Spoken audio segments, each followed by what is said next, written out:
Yeah, but I can't find my headphones, so I'm just hoping that they don't ruin your audio. All right. I can I can wake up my wife and ask her, but she wouldn't be happy.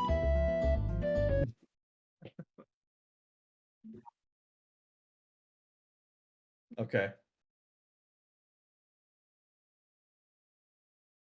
Welcome back, everybody, to, for the first time in a long time, a live edition of Orange Card, Blue Card. I, of course, am Sam Tate from Ace Maneuvers. I'm joined by David Toombs from Let's Talk UVS. And David, let's talk some UVS, man. There's a big roadmap announcement that's got everyone hype. I think people are just happy to not be talking about Reiner and Mikasa right now, but we've got a teaser of all the new products and IPs coming to universes.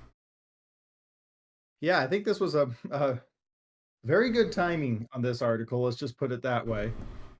Get some positive news out here in the community. I think it's hard to look at this lineup and not be excited. Yeah, Like there's a I'm little not bit even of something for everybody for sure. Yeah, like I'm not a fighting games person. I'll be honest. I've never played Street Fighter. I've never played Guilty Gear. I'm not even for sure those are video games and not shows. Uh, so I am like so not with those IPs, but that's perfectly fine by me because Teenage Mutant Ninja Turtles, a Critical Role set, Solo Leveling. I watched Solo Leveling season one here probably, let's see, I think it's been like 3 months now since I watched it, but I wasn't like blown away by Solo Leveling, but it was just a fun turn it on, watch a couple episodes every night, uh, eat some ice cream, go to bed type thing. Very much enjoyed that show. So Solo Leveling, Mutant Ninja Turtles are what I'm most excited for. Critical Role set, I'm a fan of. Although again, I've never watched Critical Role, so like even though these sets aren't necessarily like my IPs, beyond Attack on Titan and Solo Leveling, because I'm really here for the anime. Um, I'm I think it's still really solid. Yeah, I think for a lot of people, maybe the most important thing is that it's not strictly anime. Because there's a lot of people where anime is, divisive in the sense that it's super popular now, obviously. It's not like, this niche thing that it was pre Pokemon boom. But it is the kind of thing where I know people who don't want to get into an anime game. They don't want to do an anime card game because they've seen Weiss Schwartz, or they've seen the way they get handled in Japan and things like that. Like, if you know anything about Union Arena, Union Arena is very much like what people think of when they think anime game, and it's gonna be what people think of when they think of anime crossover game if it's not Weiss Schwartz. So I'm glad that like Godzilla came around, and it's not an anime, but it's still like from Japan. The video games we have are from Japan, so when Critical Role dropped, that's when I was like, okay, we have something else, right? We have some Western IP, we have something that's not from, like a major conglomerate corporation. The Critical Role people own Critical Role, at least as far as I know. There's like a whole sordid backstory with the YouTube channel Geek and Sundry. There's actually like kind of a crazy history behind Critical Role, but the main thing is that it shows that we're not like super attached to one genre, and I think that's going to be pretty important going forward because Guilty Gear is like very anime art aesthetic. It gets more so as time goes on. Street Fighter as well leans into that. People really dig the anime art styles that Capcom uses for a lot of their third party product. So seeing stuff like Teenage Mutant Ninja Turtles, I have no clue where we're going to get the art from, but I think depending on which Teenage Mutant Ninja Turtles version or license we have, that could change a lot of things for people because I've seen people complain a little bit already about it might be like one of the new Nickelodeon kids shows that is providing us the art. And I can understand how a lot of us are boomers now and want like the Teenage Mutant Ninja Turtles from our childhood. So I'm very interested to see which version of the Ninja Turtles we get. Yeah, that's the set that like strikes me as the most. To me, I think the most successful product in 2024 has been Godzilla. which clearly the company expected the successful product to be Attack on Titan. But I Yeah. think Godzilla has been a slam dunk, and it's been really great for collectors as well as for players. And collectors is really an area that this game has struggled to reach. We've just traditionally had very, very low price on cards, and there hasn't been too much for collectors to get their hands on. So I felt like Godzilla just hit the spot. And Mutant Ninja Turtles kind of fits in that same mold where I could just see collectors going crazy for it. I personally, like, I didn't watch a lot of Ninja Turtles growing up. I mean, I know the four guys, and they got Splinter, and you got the Shredder. Like I know some like very basics, but I'm not going to pretend to be like a super fan. I'm just excited that like we're getting this very, very iconic collectible IP, because when I watch a lot of like I used to watch these people that go around and they look at like old sheds, or they'll go looking for antiques, and then they'll buy them from the person and flip them. And I feel like Ninja Turtle action figures were like always the thing that they were finding, and then they were like, oh yeah, this is gonna sell. This is from XYZ year and make and model. And I just feel like that's good for the game to have that collectability there, and it's some reach to a younger generation, maybe. In between this Guilty Gear and Street Fighter, which are probably not kid friendly, although I don't know too much about them. But fighter games, I tend to think like a little bloody. Um, so It's yeah, a there's something here for everybody. it's a good point about the collectors because most things from the 80s, and I don't know if it's like a time-based thing, and this is going to be like, our generation more in about 10 years. I don't know where it is, but for some reason, stuff from the 80s has this collectability factor to it more so than things from the 90s or things from my childhood. Transformers is a massive one. I think it had its own card game a while ago. It was very cool. Levi Lalonde can tell you all about it, I'm sure. And I know that he would be super stoked if we got Transformers. And that's an IP that I think could sell or be important for the game just based off of how many people collect anything that has Transformers on it. It's everything about like 80s cartoons was about selling you product, about selling a toy with it, that was like the peak of it, so maybe that's part of it. My father actually owned original Ninja Turtles comics. And when I was born, or my sister, I think it was when my sister was born, he was offloading like comics out of his trunk. And, those comics haven't like appreciated to be like thousands of dollars or anything like that, I don't think. But they are like esteemed collector's items that he got rid of a little too early. So he kind of regrets that. And he was never like a big Turtles fan. He was just an 80s comic book guy.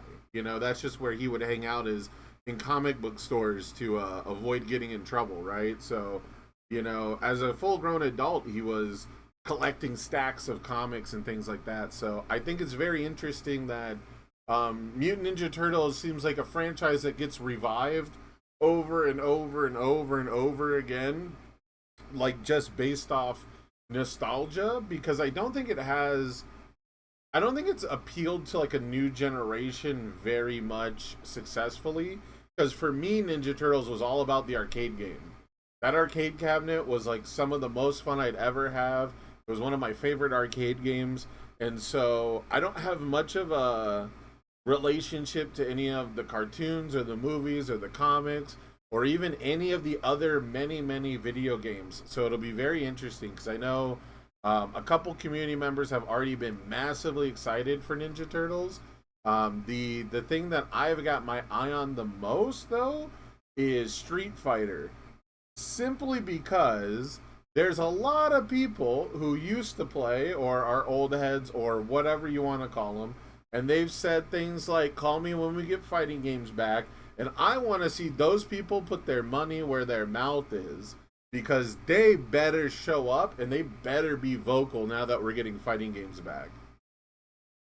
Yeah, this feels like the chance, right? I mean, you have to make these sets very, very uh sell really, really well to keep Universus continuing with the fighting game genre. Because if they come back to it and the sales don't match the anime sales, then they'll just go out of style again. Yeah. Um, yeah, Well, yeah. The reason I said that about Teenage Mutant Ninja Turtles for the younger generation is because, and it's totally family influenced. But my brother's daughter, 7-year-old daughter, is obsessed with the Ninja Turtles, and so yeah. he was very excited just because he's like, "This is going to be a really fun set to open with my daughter," and they don't play the game at all, but they can open the cards and see their characters and get excited. So I don't know if that's indicative of other children. My son is personally Minecraft and Sonic, so Ninja Turtles is not his thing. But yeah, I don't know the content they've been putting out, but you're right. They reinvent themselves over and over again. Yeah, I might have to give one of these games a shot. Guilty Gear, Street Fighter, learn the ropes and become an expert on these. Are these tell me about these. Are these computer games? So they're cross-platform. It's 2024. Everything's on every platform now. I haven't Um, played a video game in 10 years other than pretty Rocket League. Yeah, pretty much everything's on everything now. The I can give you the very brief history of both games. Street Fighter started out as a callback to 80s kung fu movies. It started out in concept. I'm blanking on the name now, but there's a really famous kung fu movie where the guy has to like scale through the building. Right? It's got Kareem Abdul-Jabbar in it, right? It's I can't think of the name. It's not Bloodsport. Anyways, the 80s action thriller kung fu movies where the guy has to defeat like all these unique characters who all have like these weird oddities, very anime. Street Fighter was based on that originally. It was like a single player beat 'em up, travel. Yeah, Bloodsport's Mortal Kombat. Um, and it started out as you like a single player experience, but what they realized in development was everyone loved the boss fights. Everyone loved fighting the unique characters that have their own gimmick, that have their own look, and that's what everyone was just like waiting for. So the developers said, "Why don't we just make that game?" And that game was like okay, it wasn't very good. It's like Street Fighter 1 is like not played. It's the multiplayer, you play the same character. It's nothing like what you know Street Fighter to be. Street Fighter 2, the World Warrior, is where they said, okay, let's turn every country into a racist archetype of itself. And it sold gangbusters because it was the 80s. Uh, and so Street Fighter has, for a long time, been about taking like different customs and different fighting styles and representing them in an over the top anime way.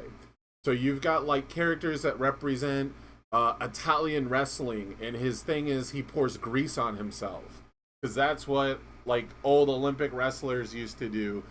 You've got your typical Shotokan karate guys who wear the gi and they do punches, kicks, right? The most recent version, we've got a pancrase fighter, and all these different martial arts are just like tuned up to like 11, and that's the gist of Street Fighter. There adds mystical anime powers and explosions and lightning and fire and all that good stuff. You've seen Dawson with the stretchy yoga limbs, right? So it's everything cranked up to 11. Guilty Gear Yeah, is that sounds very anime. Where their facial expressions are over the top, the language they use is over the top, yep. at least the Japanese, and so yeah, or the how they look is just like ridiculously muscular, or just the women are ridiculously curved. um, Yeah, yeah, that like the first real villain of Street Fighter is just a really tall Muay Thai fighter. Like his whole thing is he's just like 7 feet tall. His limbs are super long, and that's because Muay Thai for a long time was kind of secluded in its part of the world, and it matches up very well against so many other martial arts. because there's very few martial arts that focus on elbows, knees, and also kicking. Very famously in the 80s, there's a American kickboxer who challenged a Muay Thai fighter to a competition, like an exhibition match. And American kickboxing doesn't teach kicking the leg. It doesn't view it as like a vital spot. So back then, there was no reason to attack the opponent's legs. In Muay Thai, they teach you to kick the muscle of the leg so your opponent can't stand. And the entire fight is basically the guy getting kicked in the calf and falling on his butt. And because it's boxing, they have to stand him up. And he would kick him in the leg and he can't stand up. And it's like, it's watching a guy just get brutally kicked in the leg for like 5 minutes. It's pretty intense. And so like that kind of stuff inspired Sagat, who is just like this long limbed, again, everything is like over exaggerated. He's 7 feet tall, his limbs are super long. He throws a Hadoken high and low, so you can't jump over it, stuff like that. And it's yeah, in the very recent editions, they've added like supers do like a cutscene. Like when you do like a super move, they call them critical arts. You get like a cutscene, and in the cutscene, it always shows a character like getting punched in the stomach, and their eyes bulge out, or they're like spit flying from their mouth. They're not really too bloody anymore. It used to be like 80s, 90s, it was all about blood and Mortal Kombat gore, but now it's all about goofy expressions and characters making like really scared faces. So Street Fighter is definitely the most widely appealing. It's like the most generic to its benefit. Guilty Gear is a bit bigger of a rabbit hole. The elevator pitch for Guilty Gear has actually nothing to do with its story, and nothing to do really with its characters. The elevator pitch for Guilty Gear is they took the established fighting game archetypes, like the way that characters play, and they took all of that to an 11. They exaggerated everything. So like the slow grappler guy is like the slowest and the grapplerist. And every character has their own unique mechanic. So like the hardest part for a lot of people in Guilty Gear is if you come from Street Fighter, every character has like light attacks and medium attacks and heavy attacks, and they all kind of function to do different jobs. They all have like, this is your anti-air attack, this is your anti-low attack, this is your anti-grab move, right? In Guilty Gear, they throw all of that out the window and they just say, here's a bunch of cool shit your character can do, you figure it out. You don't have like established roles. And in the newest version in Strive, the one that we're getting, they added some of that groundwork to make it easier for people to get into. But Guilty Gear Strive is really just a guy who said, I love fighting games and I love heavy metal music. What if they had a baby? And it's like, I can't pitch you on anything to do with the characters, because the story is like, sometime in the future, there are like these robots that are kind of like androids that can time travel, and everyone's related to each other, just like Attack on Titan, but they're not related to each other. And you have to reset the timeline to save the guy who ends up dying to save the timeline, but every time he dies... No, that's Blaze Blue, which is basically Guilty Gear, but more anime. I can't keep it all straight. So it's basically light on storyline, heavy on vibes. Kind of. That's how most people play it. If you ever meet someone who can tell you this, who says that they can tell you the story of Guilty Gear, I would not believe them.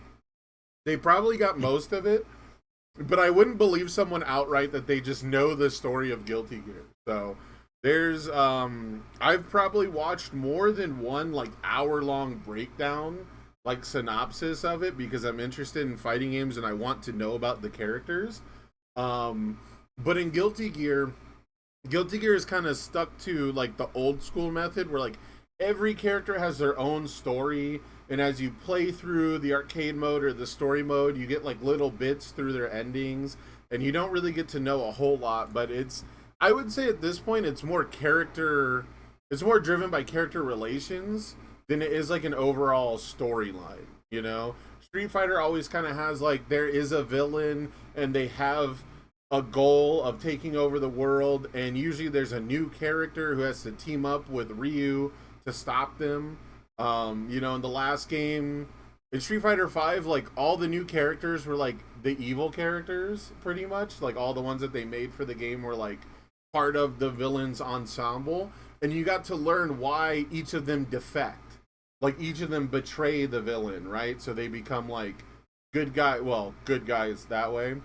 Guilty Gear, it's Yeah. about like who's in love with who and who's marrying who, and will this person ever find their soul in hell, and can the Grim Reaper help them find their soul, and you know, it's Sounds about Game of Thrones. identity a lot of the time. Yeah, that sounds like Game of Thrones-esque. I could be sold on that. Like, okay, there's no good guys here, but we got different factions, right? Kinda, Vying for yeah. the throne and intermarriages and I politics. I definitely couldn't point to you and tell you who the villain in Guilty Gear is. I can do that in Street Fighter, so that's pretty fair. In Guilty Gear, the robot characters are called the Gears, you know, and the Guilty Gear is the main character, and this is kind of spoilers, but I mean it's a 40-year-old game that again people don't actually know the story of, so I don't care. And like it from the beginning gives you like this twisted sense of perception, right? Like propaganda is a huge theme in Attack on Titan, and it's kind of a big theme in early Guilty Gear from what I can tell. There's probably Guilty Gear fans who are going to watch this back later and get really upset with me because I'm missing like super important things or I'm really generalizing it, but that is kind of how Guilty Gear works. It's not about how cool is the story. It's about how cool are the characters. And I guarantee you if you spend 10 minutes looking at like a breakdown of like here's each character, here's their gimmick, here's like their elevator pitch, you'll find someone to like. Oh boy, it's Card Time said the villain in Guilty Gear for like 20 years was just called That Man. That is true. That is very true. In Guilty Gear, the story progression is stuff like that. So, it's not about the story. It's about how cool these anime characters look, wearing 20 belts and having robot swords and calling dolphins and summoning whales to fire giant cannons from their pirate ship that sails through the sky with their ninja boyfriend, who's actually the president of the United States. That's not a joke. Uh, yeah, I'm excited for that because Pippa said that she would teach me or some Guilty Gear. Try and give me the ropes. So Yeah. I'm telling you, I have not touched a video game in so long. Um, but I am going to try. I'm I, going to try just so that I can get a little bit of knowledge before the set comes out. Yeah, and find my one or two characters that I decide, okay, these are my guys. Like, all right, I'm with the dolphin guy. Guilty Gear, the newest one, Strive, is probably the easiest one to get into. Fighting games are like notoriously hard to get into. And I say that with air quotes because, like anything, if you approach it with the right mentality and you approach it with the understanding that you're not going to be better than other people, then you'll do fine. Because unlike most game genres, fighting games, like card games, are very much dependent on playing against other people 90% of the time. I say 90% because there are people out there who love fighting the computer and they just love beating up on a dummy and doing big combos and like learning the mechanical elements of it. I just spilled ash on myself. Whoops. But so you know Yeah, I grew up with Super Smash Brothers. That's my fighting game. I my strategy is I find my one move that I'm good at and then I just spam that move, you know? That's how you get Like good I'm at just fighting games. The people complain about that so much, but like genuinely, when you first start playing fighting games, that's that's what you do. That's what you do in every game, right? When you play Halo, yeah. you know, when you play Halo, you find a gun that you like that feels good, and you use that gun. Fighting games are all about the tools that you have, and you use the tool that feels good and that tool that feels good is probably going to be the one that works, right? So, yeah, there's a lot that mirrors the fighting game community and universes in general, where people are like, well, universes is so difficult, and universes is so deep, and it's so hard. It's harder than other card games, and that's not true. Because if you set up a demo game and you teach people this is how you do a control check, this is how you build a foundation, this is how you do an enhanced step, they always get it. They always get that much of the game. And just like in a fighting game, if I sit you down against a computer opponent and I teach you this is how you do a punch, this is how you do a kick, this is how you throw them when they block your punches and kicks, you can do that. It's only when you measure yourself against other people that everyone gets upset. And unlike League of Legends or Halo or Fortnite or whatever competitive game people want to compare it to, when it's you versus one other person, it comes down to your skill and your mistakes. When I play League of Legends, it's never my fault I lost. It's always some other guy was dying too much, someone else didn't go to the objective, I'm the only person who knows what I'm doing, everyone else sucks, and everyone else is giving up. I didn't lose, my team lost. But when you play a fighting game, just like when you play a card game, it's your decisions that matter. The main difference between a fighting game and a card game, though, is you can't, draw bad in a fighting game, but you can guess wrong. And that's, the worst feeling is, I've been playing a lot of Street Fighter 6 the last couple weeks, and I'm being reminded at how bad I am at guessing. Yeah, Trey, I see Ross needling me in the chat saying I sound like a Mario player. D Find one pick combo low. and Low zone spam it. work. Yeah. D pick low. That is I mean, you're right. Universe, find your combo, build your deck around your combo. There you go. That's in my experience with this game so far, I have way more success doing that.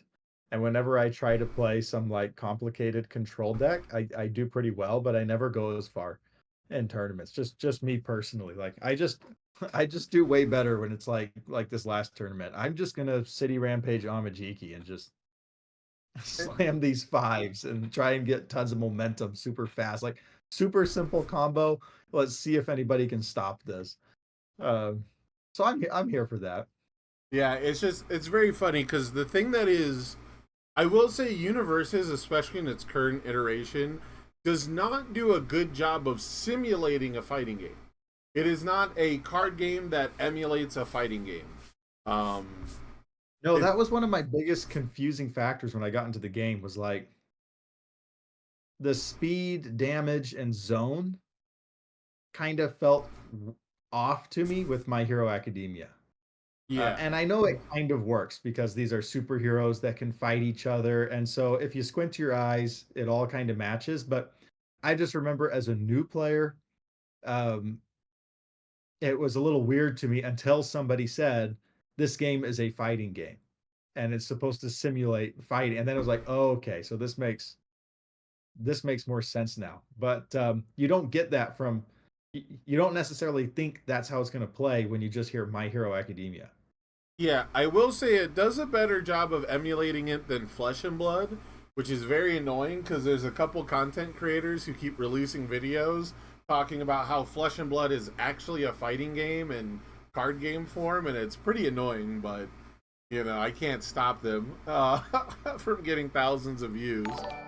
But so I think the biggest thing, the biggest similarity that Universes has to fighting games now is that onboarding process is something everyone is obsessed about. And people were really obsessed with it with fighting games during the COVID boom. There was, I don't know why, but there was this big, huge thing with fighting games on during COVID.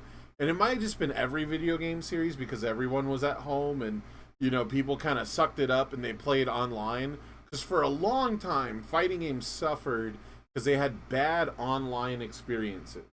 You know, just worse than League of Legends, worse than any fighting or shooting game, worse than like any other online game. The service was unplayable because your 1 second reaction not only mattered so much, because it matters in shooters too, but in a shooter, it's harder to tell when the game screws you over. Because shooters have like client side and they have server side, so you don't know, you know, like depending on which one you're playing on, it interacts differently with lag. And when a guy shoots you from all the way across the map, you don't know where all the bullets are going. But in a fighting game, if I press the punch button and it takes a full second for my punch to come out and your punch interrupts mine, I'm going to feel really pissed. And that was like a huge issue for fighting games for a long time. So when COVID happened, everyone pushed to get good internet because that's the only way to play. Every game converted to like the good internet model, and fighting games took off because for once people could find a community to play with all over the world, something that other games had and fighting games didn't. So fighting game communities became obsessed with how do we learn to play the game, how do we teach people, how do we learn, how do we be welcoming, inviting. And you know, everything about fighting games became, it's so easy, bro, it's so easy to learn, I promise, it's so easy, you don't have to be good at it. And that's how I feel about universes. Everyone's like, no, dude, I promise, it's so easy. It's just, you don't have to be good at the game. You just have to, you know, check well. Like, just promise me it's easy. That's you. That's you. You're the number one proponent of universes is easy. I think I've seen of pushing back on the this is too hard of a game kind of stigma that and I think it's us kind of trying to brag on ourselves. You know, Oh, like, oh for no, I'm sure. not playing a children's card game. Oh, I'm magic. My card Oh, game is way more complex one than your land per card. turn, magic. Oh, that's so easy. Yeah, yeah. I think Bandai it's game. more Oh, big number win. Big number Bandai game. yeah, it's like that's at least how I tell people like, oh, you play a card game. Yeah, well, mine's more complex. Okay, Right. like Which I've been saying for years, because people like pre-COVID, like 2018, 2019, that really became the rhetoric of we can't grow the game because it's so hard, and a lot of people took that as like a badge of honor. And I was just like, bro, playing a hard game is not the flex you think it is. You know, playing a difficult game, like if you want to play a difficult game, go play Dwarf Fortress. And you can tell me when your at symbol digs up enough gold to process an exclamation mark or however the fuck you play Dwarf Fortress. That game is difficult. you're going way beyond I my know. capabilities. I know. You know, I when it can't comes I to can't follow you. to switch gears off fighting games because we're gonna lose a bunch of people at this point. um, you know, even stuff like Critical Role, like Dungeons and Dragons. Everyone I know who plays Dungeons and Dragons, or at least like tabletop role playing games in general, they turn their nose up at D&D because it's the easy one, it's the simple one, it's the one that's focused on combat, and you know you have to roll so many dice, and combat takes so long, and we're not really here to fight. We're here to role play and you know develop our characters. And um, D&D is still the popular one. It's still the one everyone knows. It's the one everyone starts with. It's simple and combat focused is what makes it popular. And people, you know, want to get me to play these in-depth systems where I have to roll a die to see how tall my character is and how many inches they can move every turn and make micro decisions every 0.1 second because I have a psychic power and I can view time differently. And you know, like magic is like this open-ended, you write an essay and the dungeon master decides if your essay is good enough type shit. Like I'm not here for all that. I'm here to play a game and roll some dice. So, you know, like D&D is good for that. And the it's kind of a topic that I wanted to talk about that I don't know if you were shooting it down or just agreeing that would be a good topic, but the casual universes scene struggles, I think, because unlike Magic the Gathering, where the game, and we talked about this in the last podcast a bit, unlike where the game is kind of solved, the game here isn't solved, and so people don't know when they're playing like too good of a deck, and they're trying to discover the good deck so much of the time that I don't feel like we have a casual scene, and that's something that fighting games do have. They have a ranked mode, they have a casual mode. Dungeons and Dragons has like, different groups that you play with. They have a different level of seriousness. And even within my own D&D game that I run every Tuesday, which is why I don't practice with the Unfun Stuff guys anymore. That's just the only time we can get together, or else I would be there every Tuesday on the grind. We have serious sessions and we have silly sessions, right? Like we break it up. We basically have a casual mode and we have a serious mode. And I think that a part of universes appearing difficult and people wanting to like flex so hard is the fact that nobody who's really interested in the game likes to play casually. And a lot of people are going to fight back on that. And I'm sure there's pockets of people. I'm sure the Rochester guys get together and they say, well, I'm playing Katsukami this week. It's not serious, right? But if that Katsukami deck is full of the ultra rares and the secret rares and every meta staple and every interaction possible, every good interaction in the format, it will almost certainly beat a good character with a casual deck. Does that make sense? Yeah, yeah, a couple things there. One Critical Role and then casual universes. Yeah, we definitely don't have casual right now. They tried to make casual with Spotlight to some extent, and then the player base just said, "No, screw that. We don't want to do that. Um, we want to keep playing our thing." I feel like there's just such a heavy focus on standard competitive format that that's just where the player base is right now. And you're right, it's because Universes is so unsolved. There's so many different directions you could go and still be competitive, which is part of I think the big draw of this game is how open-ended it is, how you can create like a crazy deck and actually go to a tournament and do pretty well. We're like St. Louis, for example, that Elder Toguro Sports Festival champ, That deck Grab is so Twisting Azure cool. Inferno Can you combo. believe people think Like, that deck should be banned? yeah, it's like that was a really neat deck idea that probably started out as, oh, look at this silly thing we can do, and then slowly turned into, oh, wait, this might actually work, like on a competitive level. And that's one of the great things about our game. But you're right. How do you tone it down to casual level? I think it seems like we used to have these popper events. At least I remember at the world's, where was it?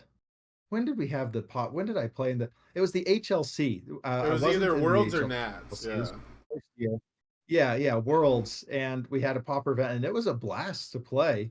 Everybody was like XRing out their commons and uncommons, and I really enjoyed that format, and I wish it would come back. It seems like that hasn't been a that hasn't been a side event in the last at least year of like regionals. I just haven't seen it supported at all.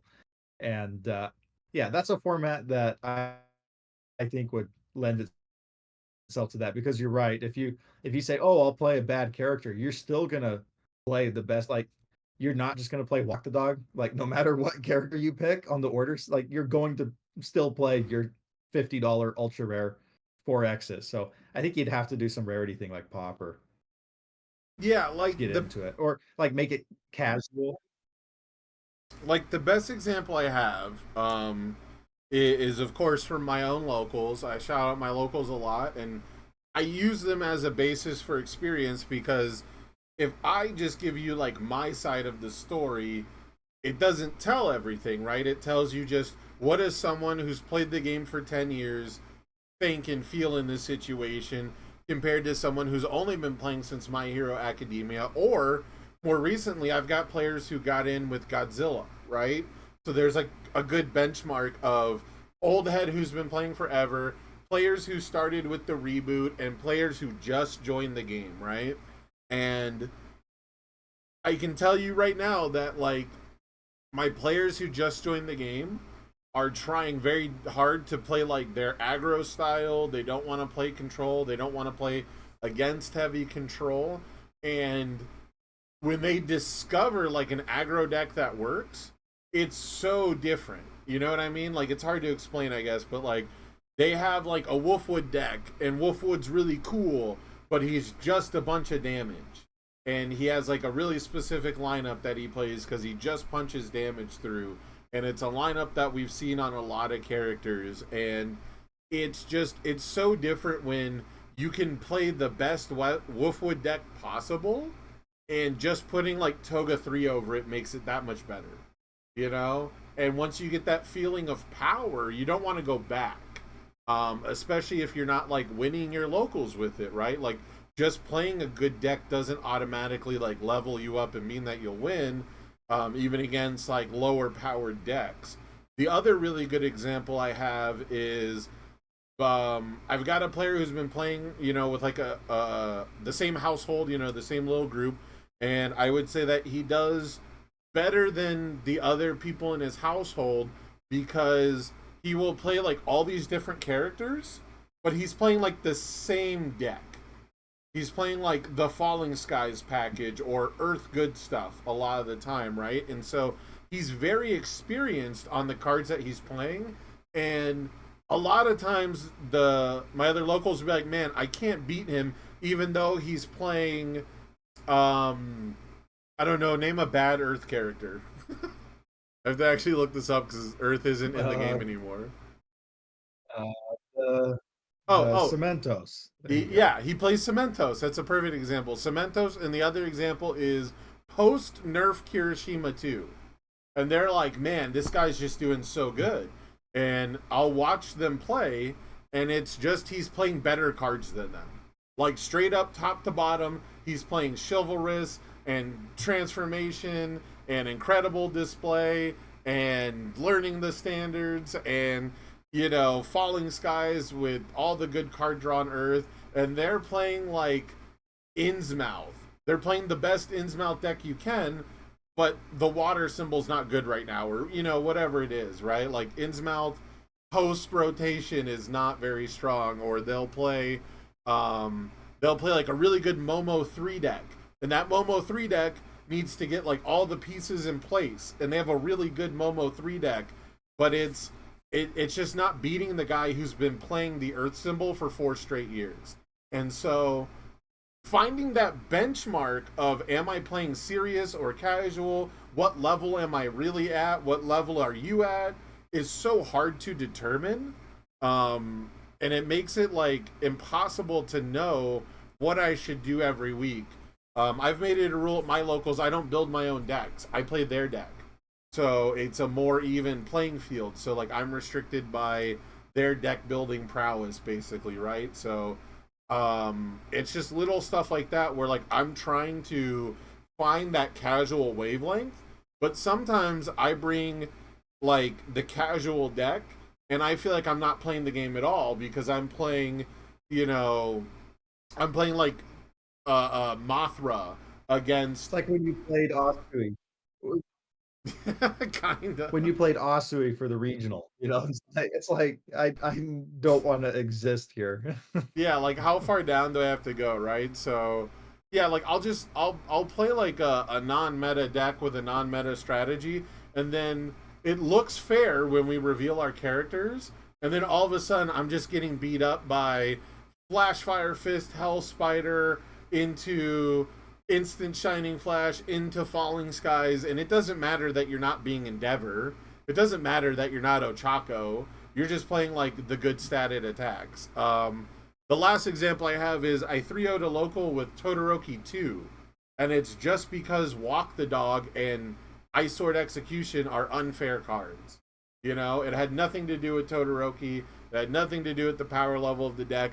I thought I was playing a casual deck, but I played into a bunch of decks that didn't have stun hate.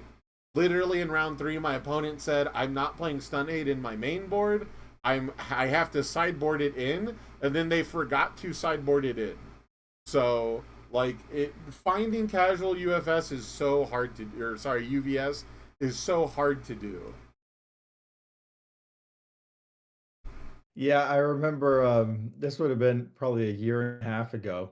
Uh, there was a newish player who she knew the basics of the game, um, borrowing a friend's deck, but she knew the basics.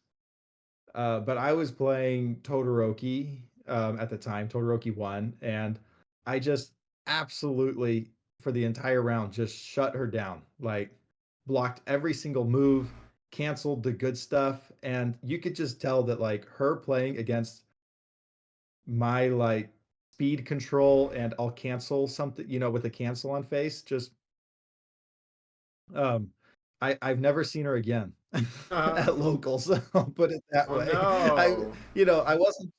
I wasn't trying to like not do it, but it was like, well, I want to get to Top Cut, I want to win, but like I'm trying to like, have a fun time, but it's like it's just so obvious that like I don't know. I don't know how to it so clearly was not a fun experience for her. Um I do feel bad about that one. That like you can't really show up to any of our events at our locals as a beginner and expect to do well for a long time because we're all taking it serious, even though we're not playing like the meta characters like you said.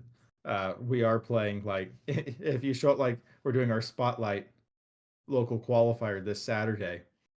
Yeah. um, and I'm playing this 4-check Reiner deck where I purchased every ultra rare, every ultra rare shift attack. So it's like, A I mean, $300 deck the I hard know there's, way. yeah, I know there's going to be some players who are coming with they opened a couple boxes and scrambled together a deck. So I do feel bad, but I want the points. That's a good point too, which it's a double-edged sword, and it's probably indicative of what you were talking about earlier with the collector scene, I guess, where the I'm so I'm always depressed when I play against people, especially back in the day on webcam events, and they tell me things like, "Oh, you're playing the deck I would play if I owned the cards." I've been very vocal about Yeah. this in the past. I don't know if you guys have heard me spin my wheels on this because I'm borrowing like half the deck I'm playing. I'm borrowing it from my locals who are all really cool people and they own like 4 play sets of everything because they all four want to build 4 different decks, right? So they always have extras. It's like never been an issue. I think um, the first webcam event I topped at, I was supposed to play Ochako 1, but I played Tokoyami 1 because I showed up to locals and someone had a Tokoyami deck and I forgot to ask for the cards for Ochako. And I was like, "Hey man, you have a full Tokoyami deck. Can I just borrow that?" Right? And I played against people and they're like, "Man, I don't own all the Dark Shadow Ruins," and it's like a $6 card at most. Like the ultra rares from set 1, like Frog Lashing was $7 when I bought them. And so it seems like it's the cheapest game ever. There's no excuse to not have these cards.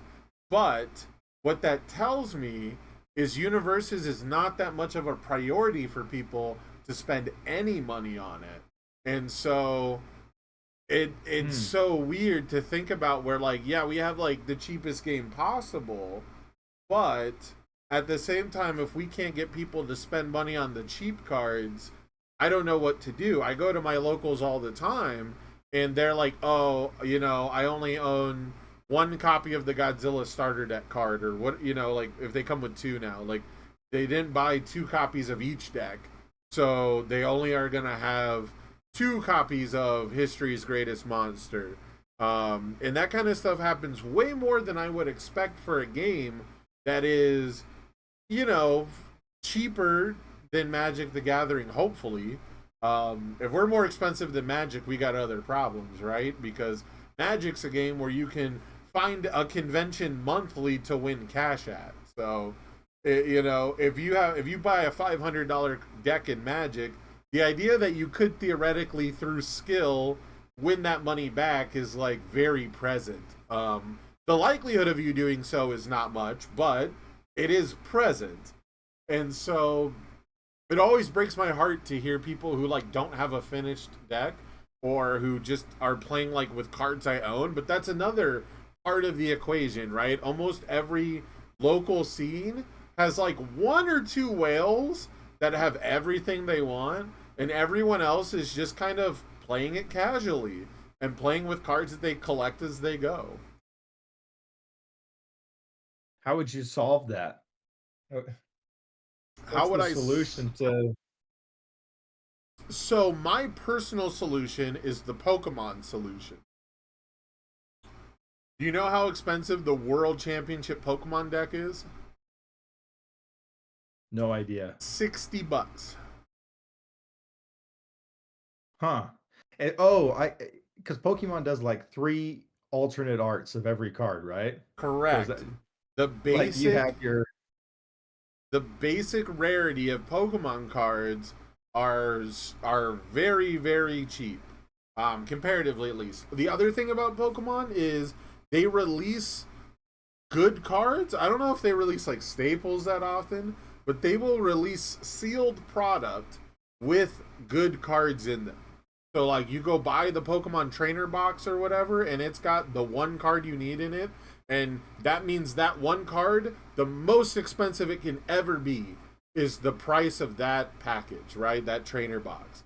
So if you've hmm, got like the way we used to do DLCs, right? Like you buy the DLC, you know what cards come in it, and Pokemon they usually give you like a pack or two, I think, with them, or it'll be like you get two cards and six packs for like $25, right?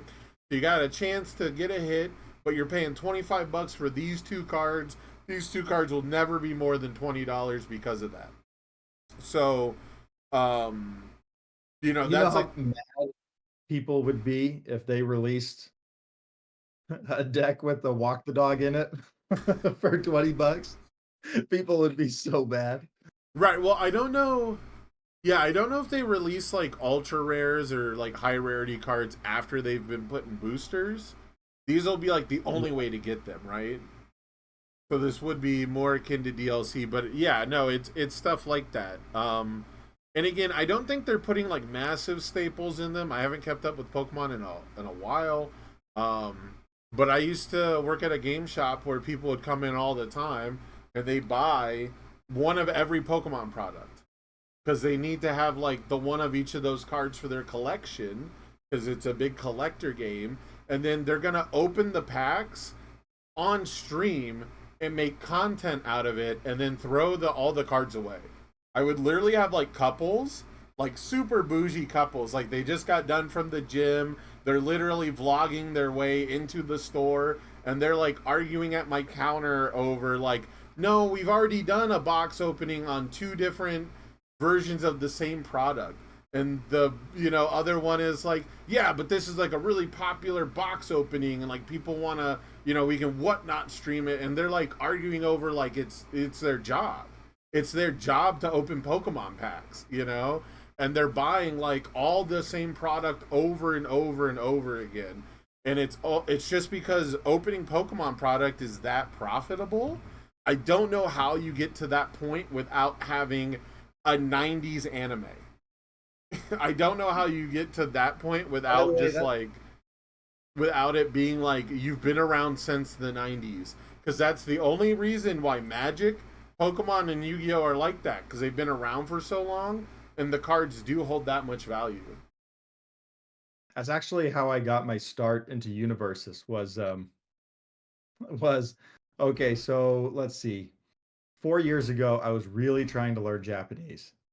Um, I was spending 3 hours a day just trying to, I don't know, that was my like hobby at the time, just consuming it. So I started buying Japanese Pokemon cards because I thought, hey, this is fun. It's like an ode to my childhood. I get the little thing, I read the sentences at the bottom. I look up, I got really good at like the reading like basic things like shuffle and deck. But that was my idea behind it. And so I started buying it, and my wife for Christmas bought me a box of Japanese Eevee's Heroes or something. Eevee's Heroes, Eevee's something. And I opened a alternate art Sylveon worth $500. And so I kept it. I kept it for a year. And then when I decided to actually jump into Universes and play competitively, uh, I sold it. And that $500 bought me several boxes of set one and set two. And I got my start. I wish, let me, I had to go back in my, I sold it on eBay. It was my very, like, my first things to sell on eBay. What was it? It was like number 93 Sylveon. It was very cool. But that was a good Christmas present. Yeah, it's kind of Anyway, that's a funny during tangent. set one, if you had the escrow, if you had the capital, uh, and and you had the knowledge and the know-how, there was a little bit of an infinite money glitch. What you could do is you could buy a case for like 300 to 400 if you knew where to go, and in the case you were guaranteed, I believe, two secret rares. I think you got one of each Mhm. secret rare, and like the secret rares were selling for like 200 each, like 200, 250 each. And so I think Andrew Holder did this. I think he's the one I got it from, where you could buy a case, sell the secret rares inside, the full cowling and the nitro ignition, and then just buy another case, and you were like guaranteed secret rares, that were worth like 200, 250. And this was, universes being late to the COVID card game boom, where like everyone started a card game and everyone had uh uh what do they call it, excess, um everyone had expendable income. That's it. Everyone had expendable income. Everyone was spending it on nostalgia stuff. Everyone was spending it on collectibles, and that's when you saw like a massive card game boom. And I think that's when POW Interactive really became interested in picking up a card game, because they saw all these people coming out with like MetaZoo and Altered and all these Kickstarter games. And so, it's funny. Earlier, I was kind of fighting with Andrew Holder about how, in my opinion, My Hero Academia, the intellectual property, meant basically nothing for the game. What was important for the game was that we were telling people it was its own standalone card game.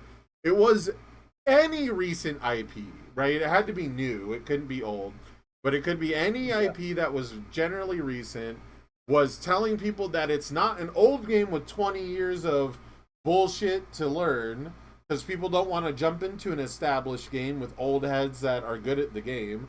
Um, I think it was Alex or Andrew Duvall at like one of the first tournaments in person got upset because he was like, "How the fuck am I supposed to beat people who played this game for 10 years?"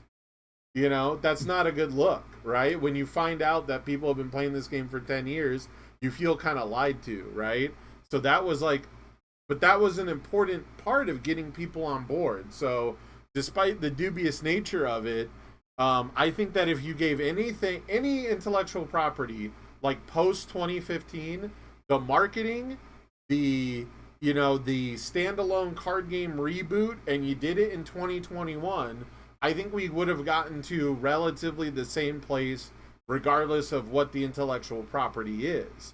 Um, as far as like, if you wanted the property itself to carry the game, you have to get something from the 90s or before. Like, look at how easy it is to make One Piece work. One Piece has been around for 40 years. Look at how easy it is for Bandai to make Dragon Ball work. Dragon Ball's been around since the 80s. People still love Naruto. Naruto is like 2001, so almost the 90s, and in a couple years you could effectively say it counts for 90s kids, right? And if they brought back a Naruto card game, that would sell out in a heartbeat. I almost guarantee it. So like, if we're talking about Yeah, how do we solve that issue of that's like, exactly why. Oh, you're cut out on me. Oh, sorry. You're good. You're good. Oh, so I was saying if we're Finish trying your to, thought, and then I'll jump in. yeah, if we're trying to solve that issue of like, how do I get people to have all the cards that they need, where and also have like expensive versions of cards, to like bring in collectors. The easiest answer is you bring back XRs, but you make the XR an alternate art. You don't make it a foil version of the same card with zoomed in art. You make it an alternate art because they've killed it with alt arts recently. People love them with Godzilla. People have enjoyed them with pretty much everything post set 5 that's been in alternate art. The character alts look really cool, where it's like the urban outfit My Hero characters. Those are my favorite ones. So that's my like, if I put a gun to my head, I had to answer right now. It's have a base rarity version of the card that is non-foil, because people like non-foils. That's a real thing too. Magic, it actually pisses me off that the highest rarity in Magic is like unfoiled naturally, and you have to find like the foil variant is like a way harder chase. But that means that I can get a non-foil version for $5, and I can get the foil version for 25. And now there's different levels, right? There's the casual $5 level. There's the I'm invested and I want to bling out my deck $25 level. And then there's the insane whale collector alternate art version that you have to buy a collector's booster, and that one's $400.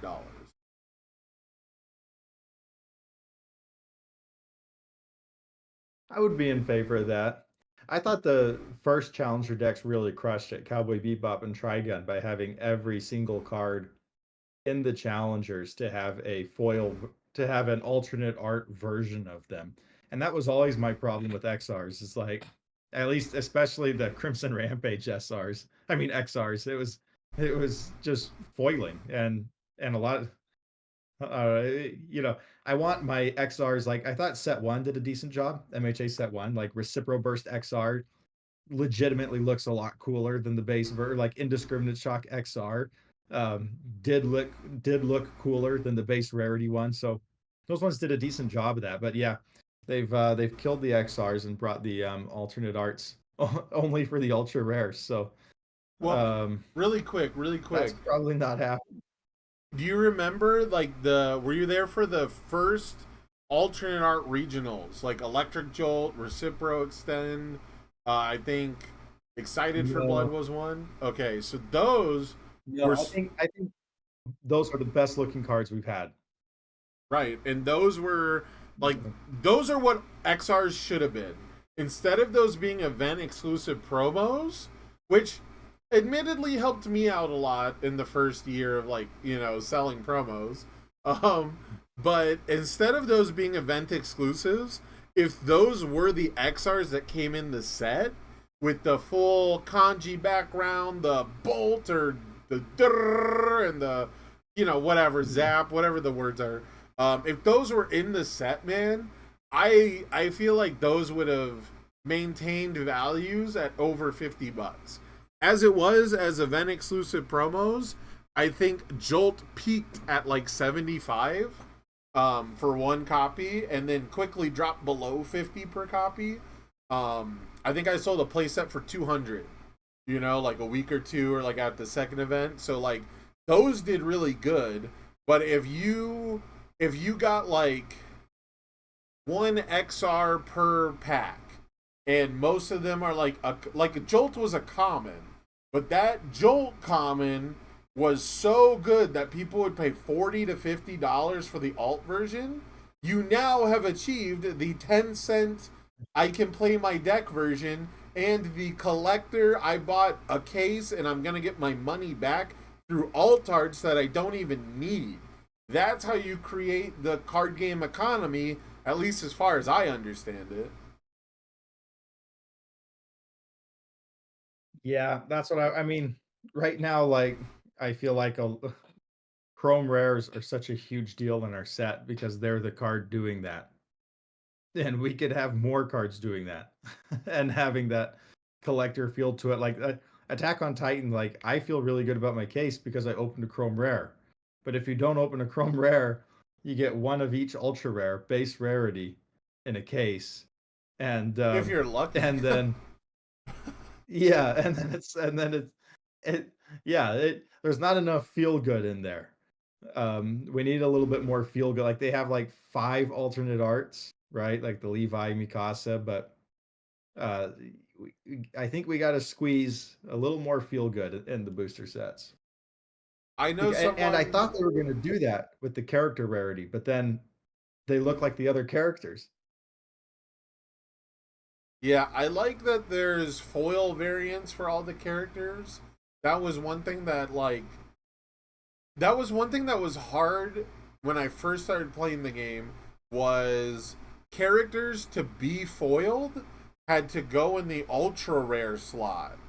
And there were ultra rare characters and that wasn't good. That just didn't work. It was a compromise to have foiled out character cards, which I care about a surprising amount as someone who doesn't like care about collecting and like high rarity. Like I don't care about blinging my deck out, but when you have a foil character card, it just hits different. I don't know how else to put it, you know? Like the card that is always in play should just be foiled out or at least have the opportunity to be. So I'm really happy that characters at least have a foil version. Yeah, that's something. That's something to go out and collect. Let me bring us back a little bit to our to the roadmap here, because you're talking about Critical Role. Yeah, Critical Role is like I've never consumed any Critical Role content. Uh, I've played Dungeons and Dragons a couple times. I'm not a big fan, I'll be honest. I'm just not good at it. Can't I use guess that I'm just not good. imagination. Yeah, I never like I can come up with a decent character backstory, but when I'm there, I could tell that like I am holding the group back. Or I'm thinking too hard about it, right? And they just want to be a silly band of adventurers, and I'm like thinking way too complex thoughts about some simple scenarios. Um, so I just find I'm not good at it, You're but I just really like the art style of it. you're just not a casual gamer, David. They're trying to play casual D&D and you're trying to play hardcore serious D&D. That's exactly what it is. I have fun when I win games.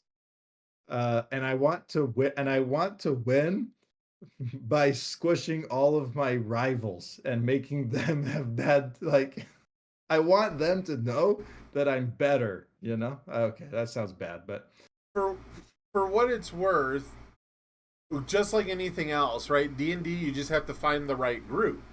You know, and it again that we talked about earlier, or at least I mentioned it, where it's like you gotta find, just like in D&D, you have to find the group that matches you, which can be very difficult and time consuming and turns people away from the hobby.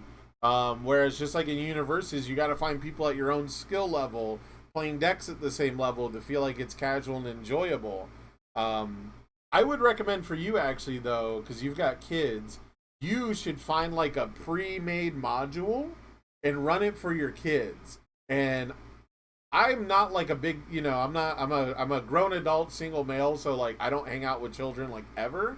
Um but when I watch young children play Dungeons and Dragons at like stores and stuff, it's so inspiring because they just have so much fun and it comes so naturally to them to just play with their imagination and come up with ideas, and they're very good at just saying I want to do this, and it's like the dungeon master like comes up with a way for it to happen, right? Especially when you're with a kid, you don't tell them like, well, no, that's against the rules. You like come up with like a way for it to work. And I play with adults all the time, and they're like, oh my gosh, I'm afraid if I don't do the optimal thing on my turn, everyone will think I'm a big dummy. And I'm like, just tell me what you want to do. Like, just do something, you know, do anything cool. And kids are that's always what down to do something cool. my wife wants to do that. She bought some books on like how to do kids D&D and get my brother's kids and our kids together and she be Yeah. the dungeon And master. then So because you can be the bad guy, right? You can play all the bad guys, so it can be like your job to win. But then because you're not an asshole, you're gonna let your kids win, right? You're gonna let your kids win, right, most of the David? time. Yeah, most of the time. Yeah. That depends on how nice they've been to me that day. Uh, that would be a pretty Sometimes good it just headline. it all depends on like I taught my 7-year-old how to play Universus And you and let them Pokemon. win, right, David? Yeah, we were playing Pokemon and I was like purposely like when he wouldn't wasn't looking, like I was like looking through his deck and like stacking his deck with what he needed to draw to because I could see like he needed energies, so I'm gonna go put some energies on top so he can be, but then he was like being over the top, like I beat you, I'm so good. You haven't beat me in like I beat you like the last 3 games. You really got to get good. That I just decided, this next game I am gonna take him down. Um, yeah, so sometimes you have to do Every that. parent ever. That's every Yeah, parenting story ever. Let the kid you win so can't. they have fun. Then the kid starts talking shit, and you gotta teach him who's boss. Yeah, it's hard. It's harder when the deck stacking stops happening. But I but I like the art style of Critical Role. Like I like the challenger Yeah. decks.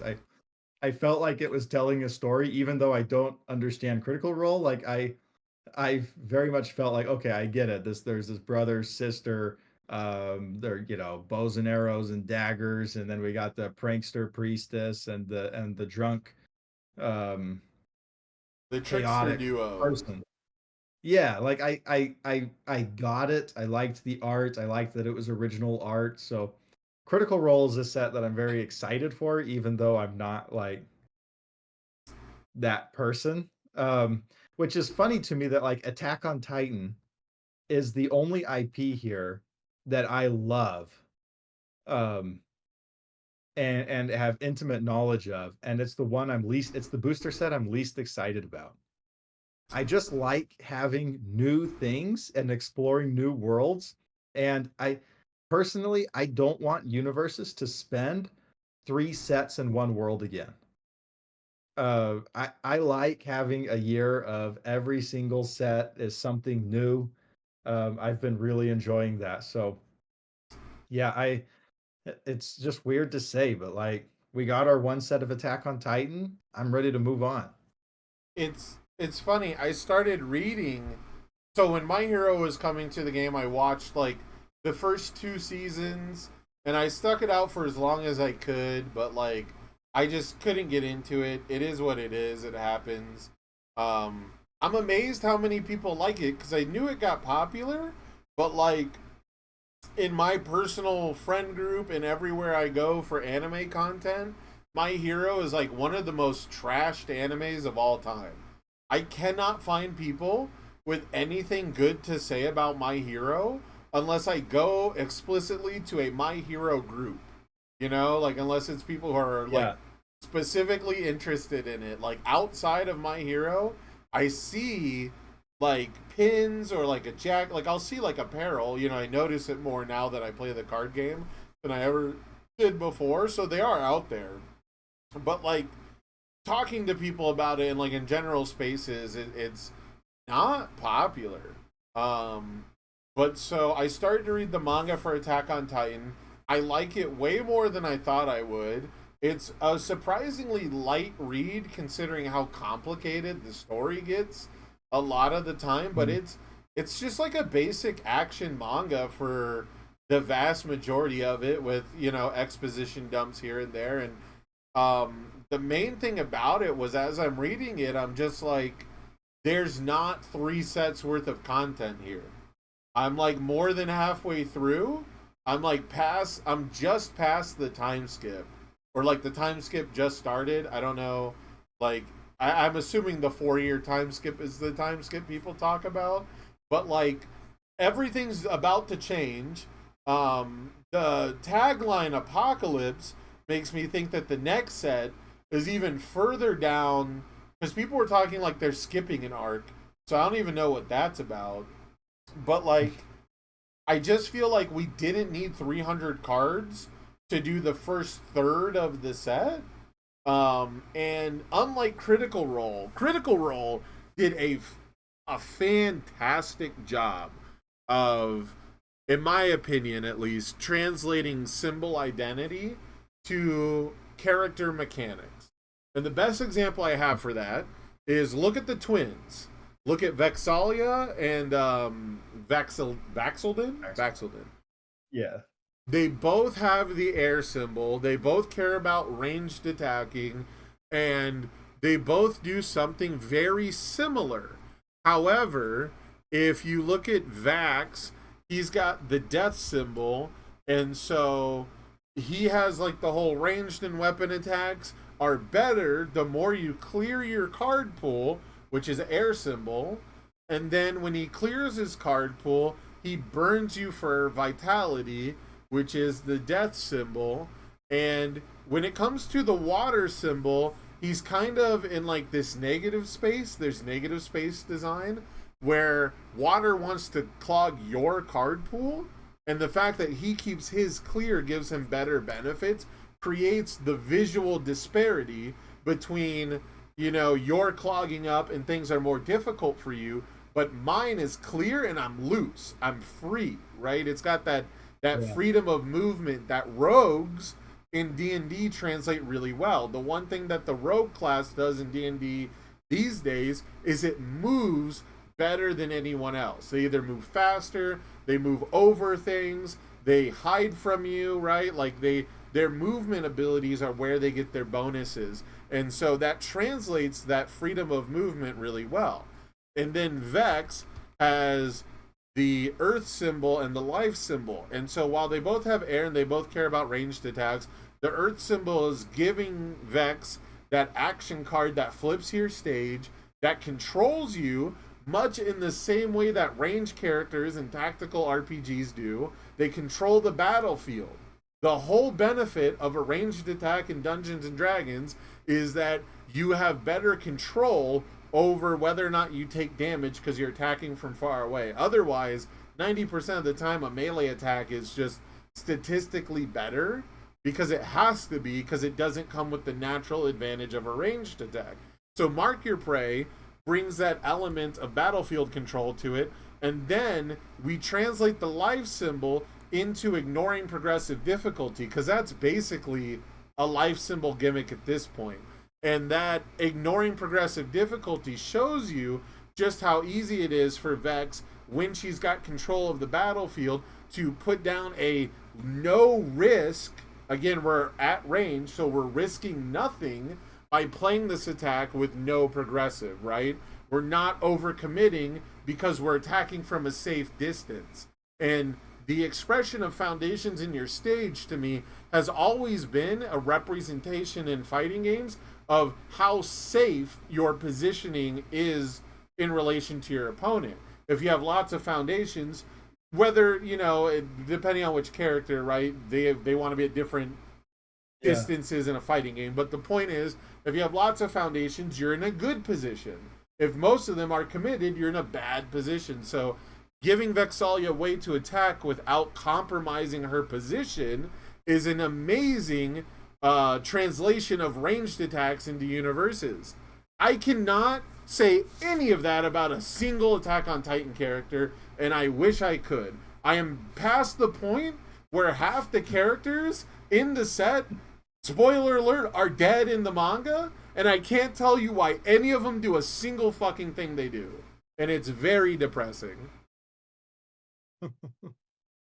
Yeah, like it's funny. Like Connie, I guess he's 3 difficulty because he's small and he's a side character. He's short? Is that what he is? He's short, so he plays short attacks? So I think he plays 3 diffs now. Yeah, because of how he looks. Yeah, that's true. You get a lot more like feeling of the world building in Critical Role than you do in others. I Oh do yeah, have a that's hunch here. really quick. That's to say nothing of how the cards accurately reflect the characters' personalities. I think there's some good, like Smiling Titan does a good job of portraying Titanish, blow you up, scare you. Smiling Mikasa Titan is the most throwing thematic. out, yeah, Mikasa throwing out a million. Reiner, I like the thematic of Colossus Titan, that when he transforms, he burns and he ruins, because that's very thematic of, well, are you at the point where Armin has in the manga, has Armin gotten something cool? Yeah, yeah. Well, no, I'm at the time skip. I'm at the 4 year time skip. It just happened. Have So, you met the other place? yeah, yeah, yeah. So that's yeah. That's after Okay, Armin. yeah. Armin hasn't done anything, of course, because Armin does fucking nothing through the entire No, he's manga. about to do, yeah, he's about to do some cool Yeah, stuff. I imagine he's gonna Um, have to because things are getting serious with where I'm at. Things are about to okay. go like hit the fan pretty hard. I will say, I guess I shouldn't say that I can't do none of that with Attack on Titan because I can express why the Colossus Titan burns you because he's got the thermal blast. The armored Titan is like very oppressive to fight against because he's difficult, right? He does damage reduction because he has Yeah. armor. But these are all like really one note sort of things, you know? These aren't translating symbol identity either. This is just translating like a visual representation. The Colossus Titan is hot, so he burns you and has the fire symbol. You know, it says Yeah. nothing about the character Berthold, who also, like Armin, does fucking nothing the entire manga. He I does can't the two. remember. He does like the two most important things to make the story work, but only as the Colossus Titan. As the character, he does as Berthold. He does nothing. Interesting. So like, I don't blame the team for not being able to translate Berthold into a character with like a deep translation of mechanics to symbols, but it's like it. I don't know. I just need something more. You know, if it were me, it's kind of funny. Mikasa attacking a lot kind of makes sense from the idea that she's like the top recruit, like she's like the best of the best recruits, and Levi's like the Yeah. strongest of the humans, but neither of them translate into like I kill titans well. You know, I can't tell you why Mm. Levi adds an attack to his hand. I can't tell you why he clears his card pool. He's not like faster than everybody. He's better than everyone, but they don't make him out to be strong. He's like really short, you know? And I it just do think, it doesn't translate mechanically the same way. And it's part of it is they have less text, right? Part of it is Vexalia and Vaxel didn't have this entire 2 paragraphs of text, and I think Vex actually has 3 paragraphs of text, and like Levi has 2 sentences. So part of it is that, but the characters don't have their own kits. Unlike the Challenger decks, where you have this whole deck devoted to 2 characters.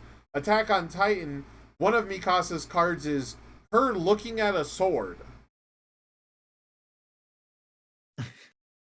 She's just looking you know, at I it. do It's a 10 damage move, but she's just looking at a sword. Like, what am I supposed to get from this?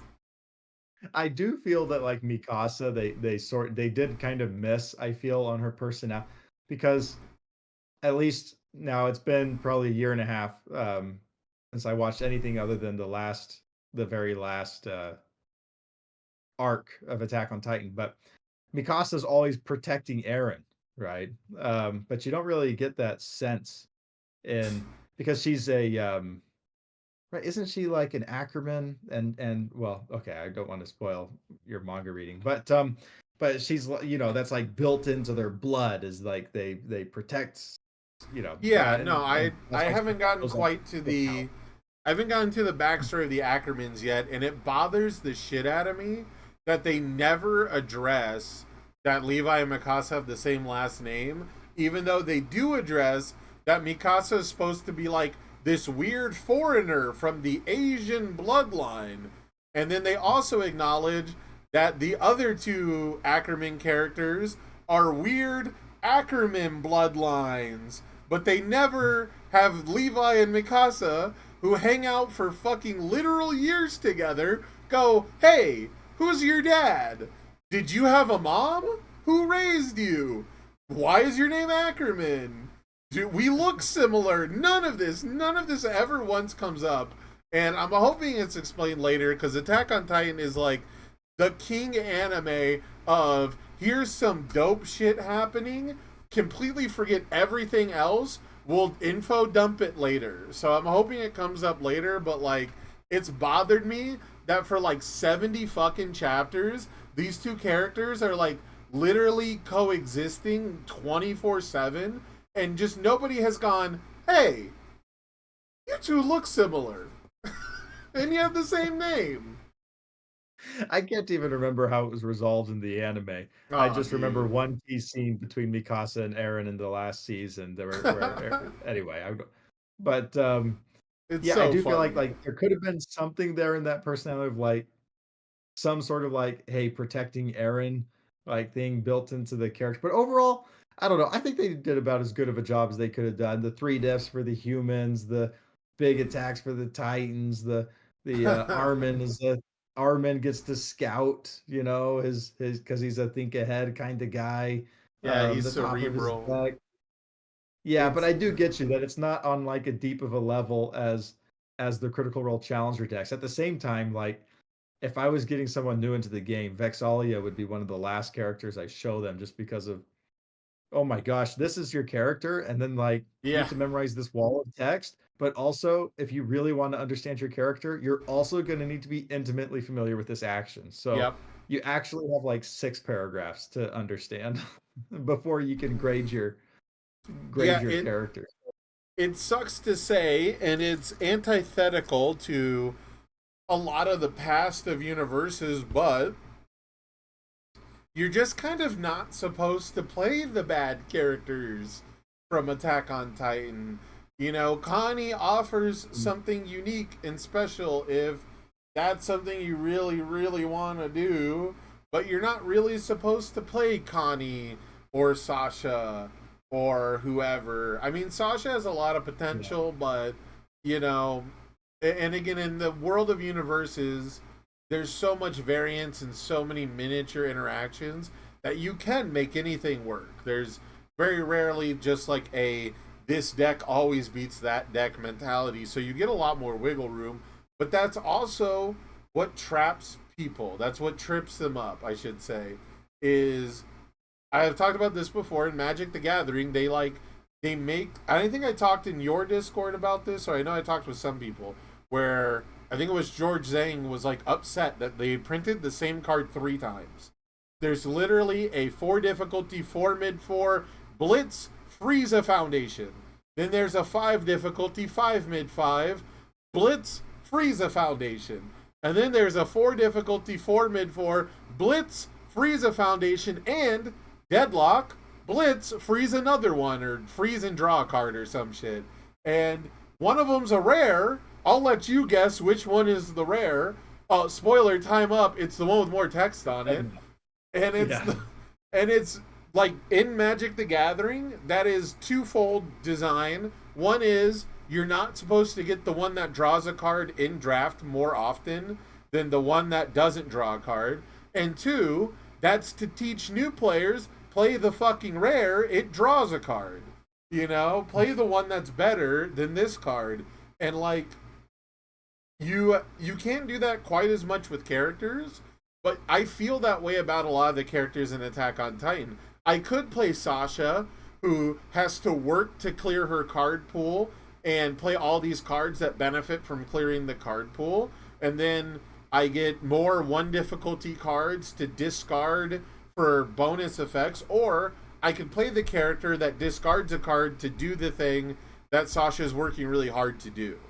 You know, I could play Irwin Smith, who's really cool at getting counters and reducing damage by sacrificing foundations, or I could play the character that gets a lot of damage reduction by sacrificing foundations, and he makes you sacrifice a foundation. You know, there's just not a lot of obvious upside besides which symbol does this character have that's different than another character. And I think that that's all predicated based on the idea that the draft environment is where these cards matter versus the constructed format where most of these cards are not supposed to matter. Yeah, they did a very good job of like, yeah, Mikasa, Bert, Reiner, What's it, Smiling, Gene? Levi. Gene's the other one that's just like, why would I play this character outside of I drafted it? Gene makes me laugh because it's like you really printed the character on an asset and then gave Yeah, it the infinity symbol. And right. then Yeah. It's a non-unique asset too. Like you can have multiple out. yeah. And they Well, printed a my big card, and they printed a card on Gene Symbols that tutors it from the discard pile and puts it directly into play. well, my theory is this is my theory is that Attack on Titan Apocalypse is going to have new symbols um compared to the past. I think we're going to bring in Void and All and Evil and Good and then keep or I don't know. I think it'll go to 8 symbols and bring in keep 4, bring in 4 more. And then Critical Role being in between makes me think like they're possibly doing that so that they can get other symbols support. Like, I don't know if that's going to be the hey, we're just doing the opposite 6 symbols and Critical Role and Attack on Titan just don't play together. Um, routes. I assume that Teenage Mutant Ninja Turtles is going to have like water, since they're in the sewers. Um, So so that's kind of I wonder if all of these are going to continue to be single symbol card. That's my biggest question about this product roadmap.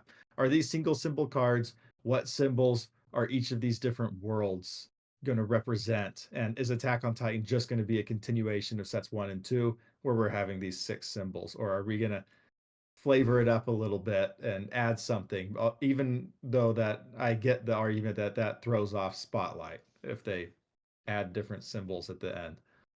I I think I'd like to see one more attuned set, like in a different world, because the idea that Attack on Titan is these 6 symbols of a world makes me think that they won't introduce new symbols until they go to the new place that you were talking about earlier. I don't know how much we care about spoilers for like a 30-year-old anime, but uh, when it comes to like the world of Paradise Island, right? When you go to the new Yeah. continent, that could introduce new symbols for that world's theming. And again, I have to say, like, they did a good job with the overall abstracts of Attack on Titan. The idea that this world is a cruel place. It's something they say a lot in the manga. This world is cruel and dangerous and bleak, and people suffer and they kill themselves because life is so bad. It's very common in Attack on Titan, like suicide warning, that people kill themselves because it's so bleak and the alternative is so unfavorable that they would rather end their own life, right? And so in that respect, they really nailed it, which is not to be like a snide comment, but like people doom posting about Attack on Titan format is technically a flavor win. You know, Yeah, people there who you want to go. quit, if you want to quit the game rather than play Attack on Titan, technically that's a flavor win. What do you think about? So I guess we know now that cards are rotating March 7th. That's when we say goodbye to Twisting Azure and the good zero Oh, deaths. thank God. Um, it's, March 7th. And yeah, the spacing. Let's see. So we get a booster set March, May, August, November. I'd be surprised if we don't get an April challenger deck. They Wait, haven't is told us Mutant Ninja about. Turtles a set? Oh, Yeah, I that's thought it what was just a a deck. set. I legit thought it was gonna be like 4 decks, but that's way cooler.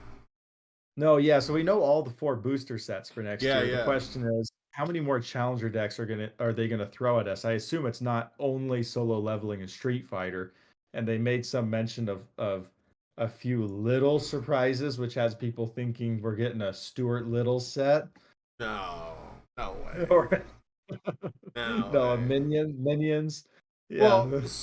so they said that about this year when they announced stuff for when they announced stuff for this year. They said, but we could always introduce more. And I think the only thing they introduced that wasn't on the roadmap might have been the Tech Index, or the Tech Index got moved up from next year to this year. And then lower decks. The Star Trek stuff I don't think was announced immediately, but got announced later.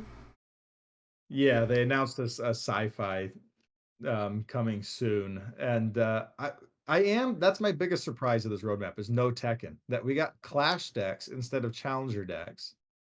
And then we're not exploring the world more. I thought them doing Clash decks basically was them telling us that they were going to do a booster set in 2025. That, Well, this was just to get people warmed up and then we're going to get the full thing. But that's very weird to me that that's it was not Challenger. so that's my biggest surprise is that Strive has a full booster set and not a Challenger Series first, not like decks first. I do think that Street Fighter gets a deck first because Street Fighter as a product is something you can sell in a kitchen table environment better than other products. So, for example, Street Fighter has that like '80s everything collectible, iconic characters. People people almost prefer like the iconic Street Fighter 2 version of characters than they do the Street Fighter 5 or the Street Fighter 6 version sometimes. So like when people think of Ryu and Ken and M Bison, they think of the '80s version. So much so that every fighting game has to include the original costume or people will piss themselves crying. People will boycott the fucking game if you do not put the sexy character in her original sexy outfit. That's not a joke.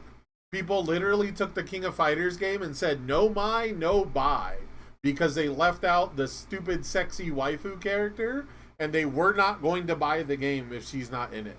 So like, there's a lot of historical bias, I guess you could say. So like for the challenger decks, it makes perfect sense that you want your first Street Fighter product to be something that Street Fighter fans who don't want to buy into your card game can say, "Oh, me and my wife can get the Ryu versus the Chun-Li deck. She can play Chun-Li, I'll play Ryu, and we'll play at home. We'll play like 2 times in our entire life. We'll swap decks once, and then we'll never touch it again." And it cost us $25. That makes perfect sense to me. Yeah. The size of an IP doesn't necessarily dictate whether it's better as a booster or a deck product. I think the fan base matters for that, and so I think Strive, on the other hand, does not have that recognition where people will just buy 2 decks to play at home.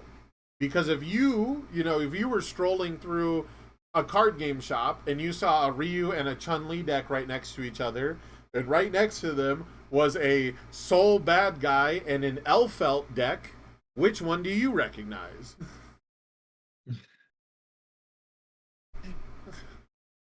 Yeah, I also see this like there's this heavy divide, in my opinion, of next year of like two animes in the first half of the year, Attack on Titan and Solo Leveling, and Dungeons and Dragons, which is I don't know, it feels in the same vein. And then we go into fighting games and Ninja Turtles for the last 6 months. Like that's 6 months of no anime. Yeah. Like a complete break from where we've been for the last 4 years. So I, I I wonder what that means for 2026. If they're like I would think that they try and fit some sort of anime challenger deck in well, September or October to kind of fill this out and keep those fans. where's the Dark Deku deck in all this? Where's the That's evil like next Deku? month. Next month. Oh, is that this year? Yeah. Oh, see, Yeah. I'm I'm still so used to things taking forever to come out. The fact that we have product fatigue now is crazy. That's its own podcast, by the way. Product fatigue it sucks to hear, but that's technically a good thing, especially for a game like this. But we can It's that's its just own crazy that podcast. we have one major event until the end of the year, Yeah. Atlanta, and we're gonna have another Attack on Titan set, Tekken Clash decks, Lower Decks Clash decks, Dark Deku Clash decks, and we or Challenger decks, and we just had Attack on Titan set one, and we're gonna have one event in the United States that matters through the end of the year, and that's five major product releases, one event like that. That's nuts to me. Like Hey, none of these are gonna have their own meta to like grow into. yeah, it you know, it's time to take up those grassroots community driven events. If people really want to play the game more, you got to put your money where your mouth is and sign up for the webcam championship, or you know, get your locals. Indiana hosts like a box tournament like every 3 months. Like every set that comes out, like the Rockford or like Chris Smith's was it Boar's Head Gaming, they like have an event all the time. More TTS events. I've actually thought about running like a TTS locals. But I feel really, I don't know. I feel stupid about running an event with like no prizing, and I don't know. I can't like secure prizing very well, so I don't really know how that would work out. But I would love to run like a TTS locals just to like stream content and get people playing the game more. But I've found that you got to have something to get people in the door. You got to have a participation prize or something that makes it more than just showing up and getting randomly matched with people. But I think that's definitely something for the future, is to try and get like a league or some kind of community thing going. Just because it feels so bad to play exactly one event in every format, and if you're like me and you cast that event, you don't get to play at all. Yeah, you just like yeah, if you miss Atlanta right now, you just like That's me. I'm you're missing gonna have Atlanta. gone from like one meta to like by the next time you play in an like by the time you play in nationals, you have skipped like four metas. Yeah, and yeah. and without participating in them. Yeah, I want to do more than just the webcam circuit. Um, that we got an event next Saturday on for webcam circuit 2, by the way. But I I want need to to do sign up for more that than that. still. Those are like the only events I can play in now. Yeah, I think we still have 10 spots. Or there's going to be a lot more when people who signed up And before they drop decided to late. quit the game. Yeah. that don't show up. So um I imagine it'll end up being shaking up to around 50 players like last time.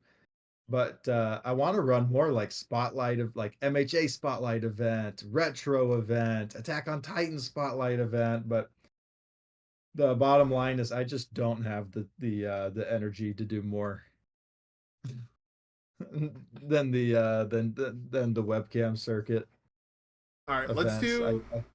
let's do some rapid fire topics because I'm pretty sure where you're at, it's getting pretty late.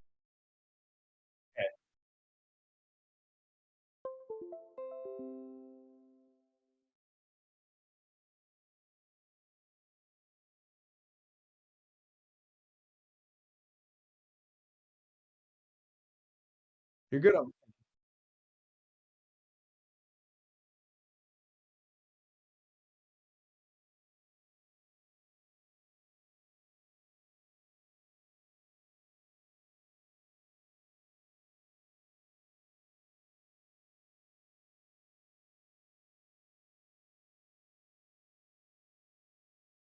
hmm.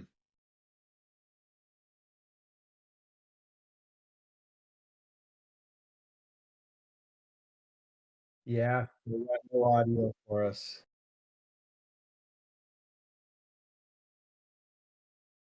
Can you hear me? I don't think they can. I think it's no audio all around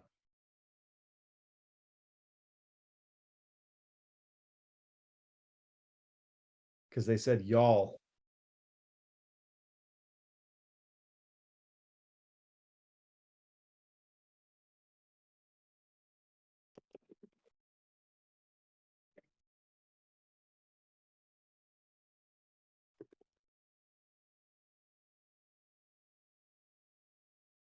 All right, I'll just carry it. I'll just rapid fire ask myself what I think you'll ask. Um, I don't know. I think I covered everything. Solo Leveling was the show, by the way, that I watched. Huh. Oh, now it's That gonna was pick the up my one. webcam. Uh oh, that's not good. It's gonna have like constant feedback. Okay. Sorry, I think we got it. Sorry to interrupt you. Go ahead. All right. Oh, I was just gonna say Solo Leveling was like the one thing that we learned about in Vegas a little early, and that was very, very exciting that I had just watched the show, and then that was the new IP announced.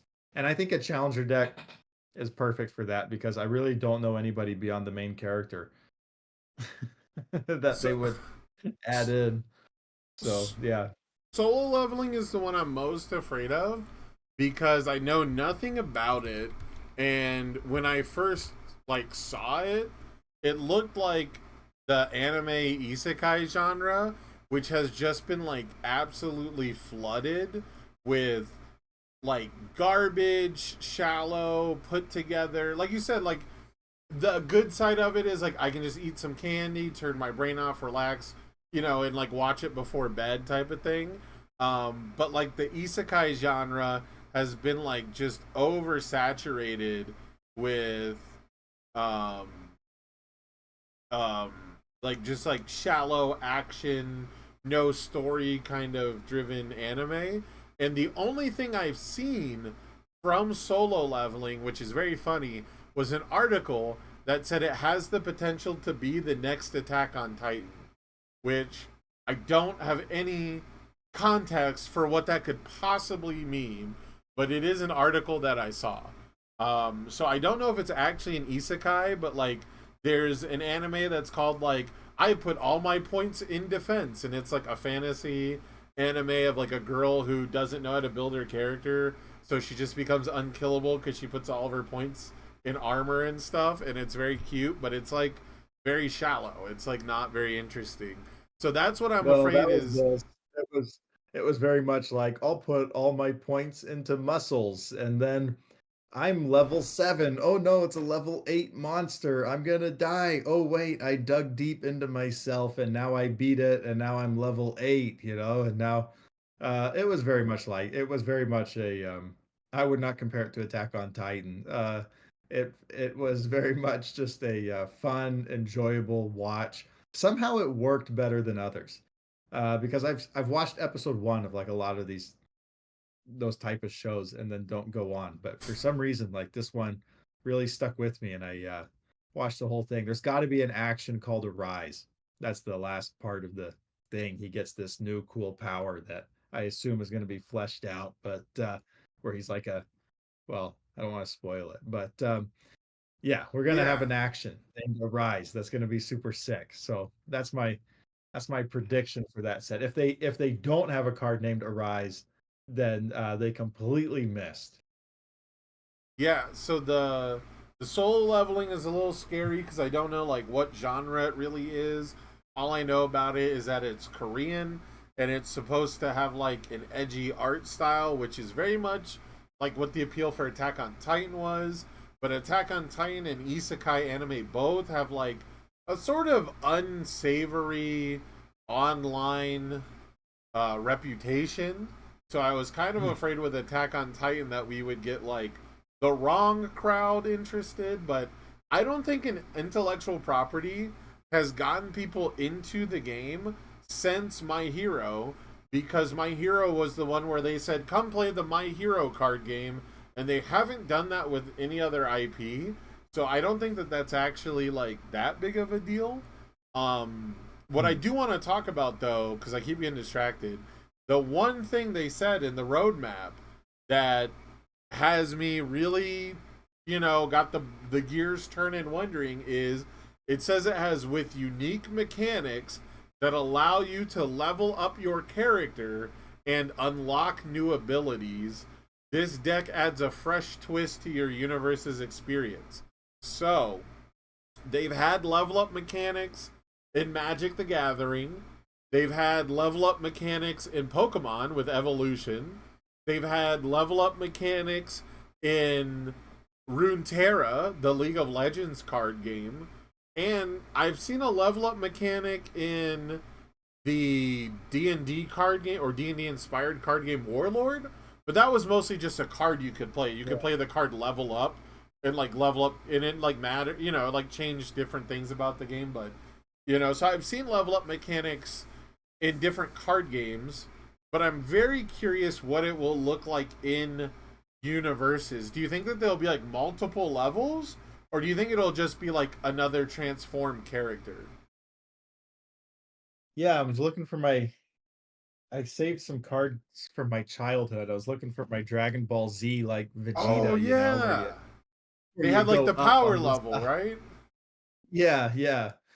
Um, You had to but I like couldn't find it. track it on the side of the card. Yeah, yeah.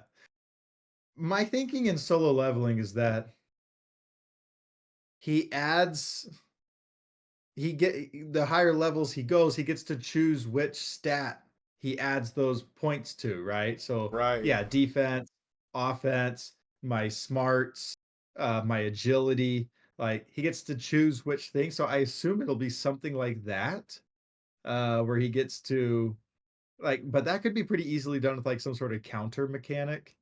Like we saw like with the dupli arms. You get like level up counters. Yeah, Start I the game with one level counter and then add a level counter.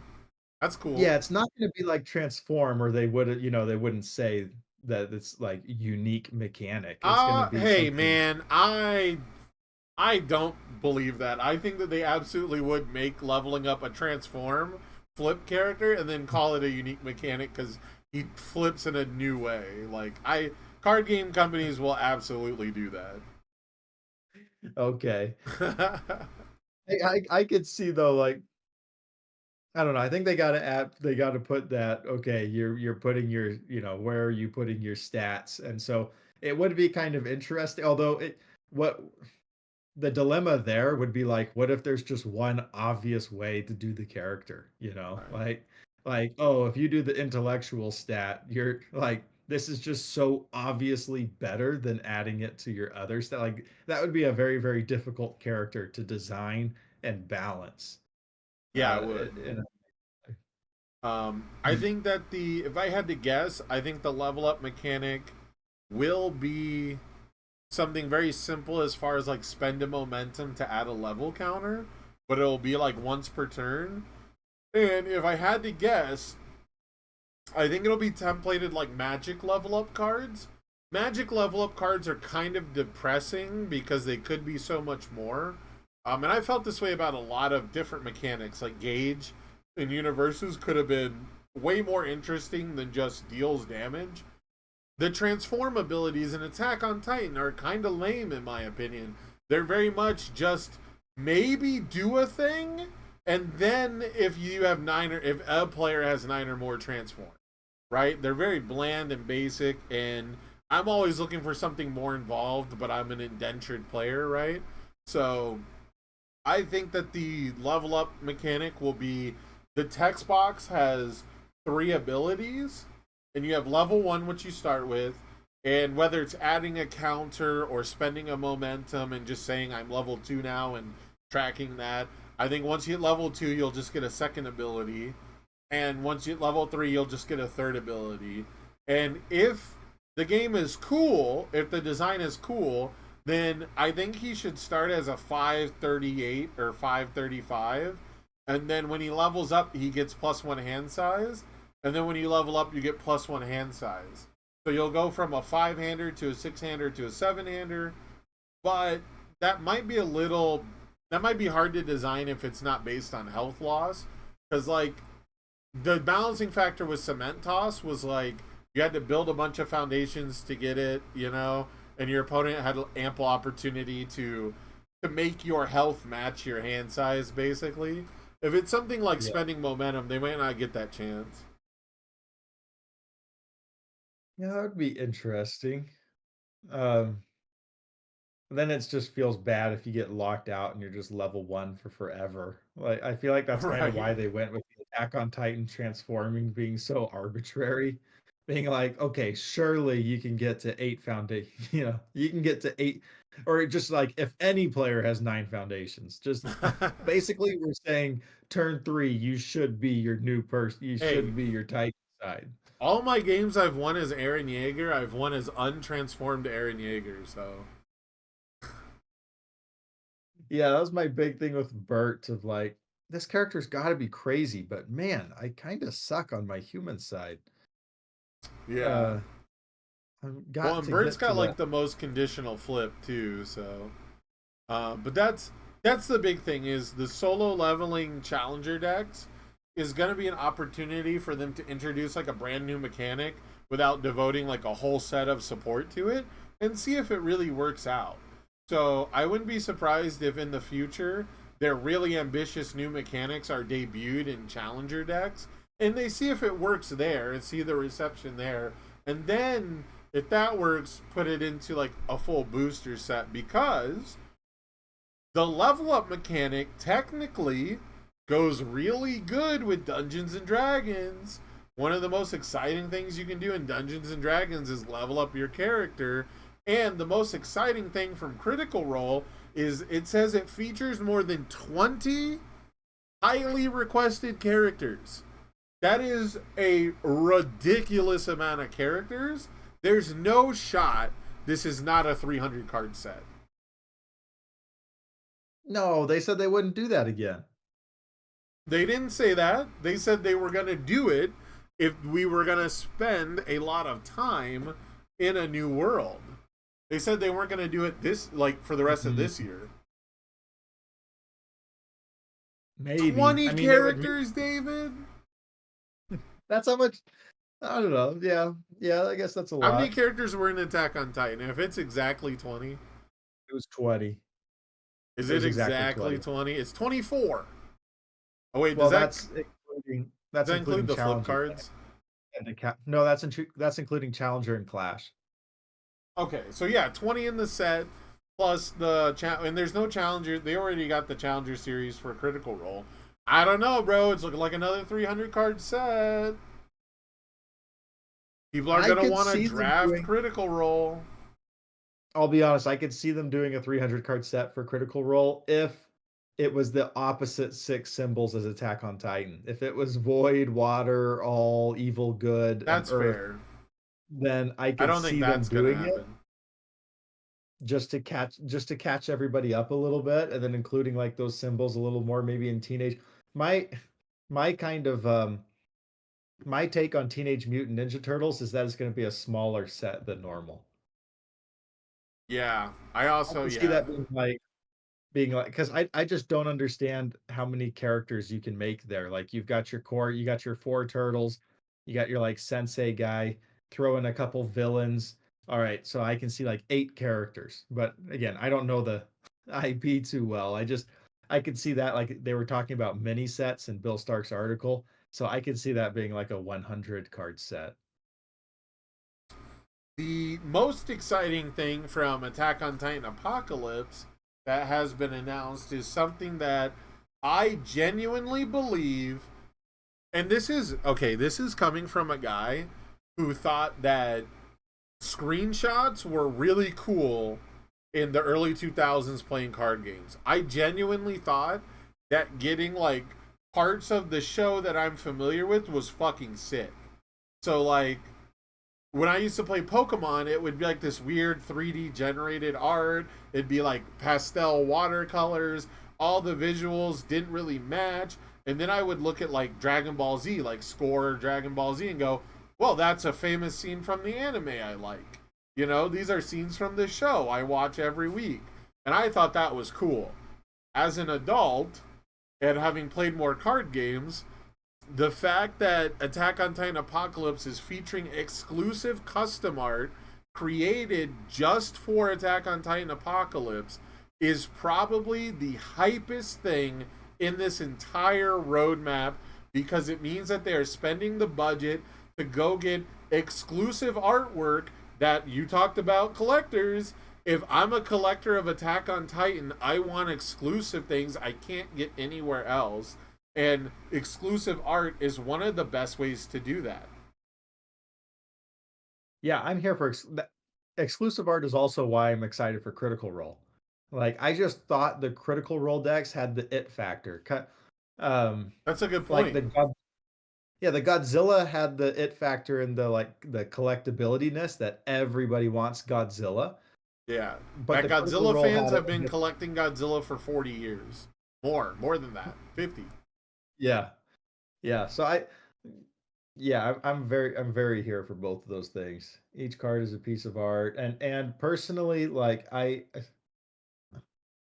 is I like the Pearl and the idea behind Pearl and Obsidians. I like the idea behind them that is to celebrate the manga. Like that all makes sense, but I'll be honest, they're a miss for me, like personally, because I want to play my cards and I don't want to play my Pearls and Obsidians. So Right? if they move away from that and more into just these really cool alternate art cards, then that's what I would like to see. Yeah, I really liked the Critical Role Challenger decks, mostly because while a lot of the cards in there aren't going to be staples for everyone, like what is it? Trickster's, not Trickster's Blessing. There's one that's like you have to mill a spell card, and if you do, you draw a card.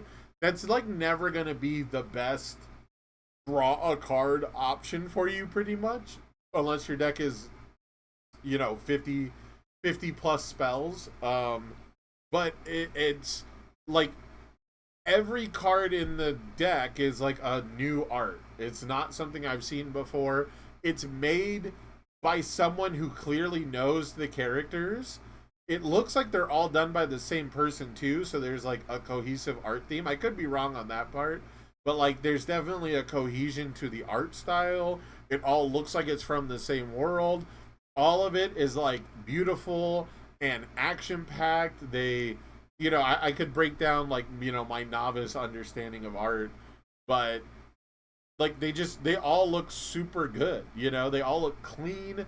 They look like big freaking explosion and Knots Flask are like two opposite ends of the spectrum, right? This big giant explosion, this big action scene versus a goblin drinking booze, and they both look good. They both like Knots Flask. I thought was going to be a mistake as like one of the foil options at first, and yet it's one of my favorite arts because it's simple, it's clean, it's easy to read. Like visually, I know what's happening immediately, and I love everything about the art direction from the Critical Role products. So I'm so excited to see a whole set of custom art in that vein for Critical Role, but I'm really excited to see Attack on Titan get that treatment because the manga panels are sick, but I feel like the manga panels should be a special art treatment that is used sparingly, and we should have like custom art for most things. Yeah, yeah. Sounds like they're going to do the keep with the manga panels, but now do the custom art for the special things.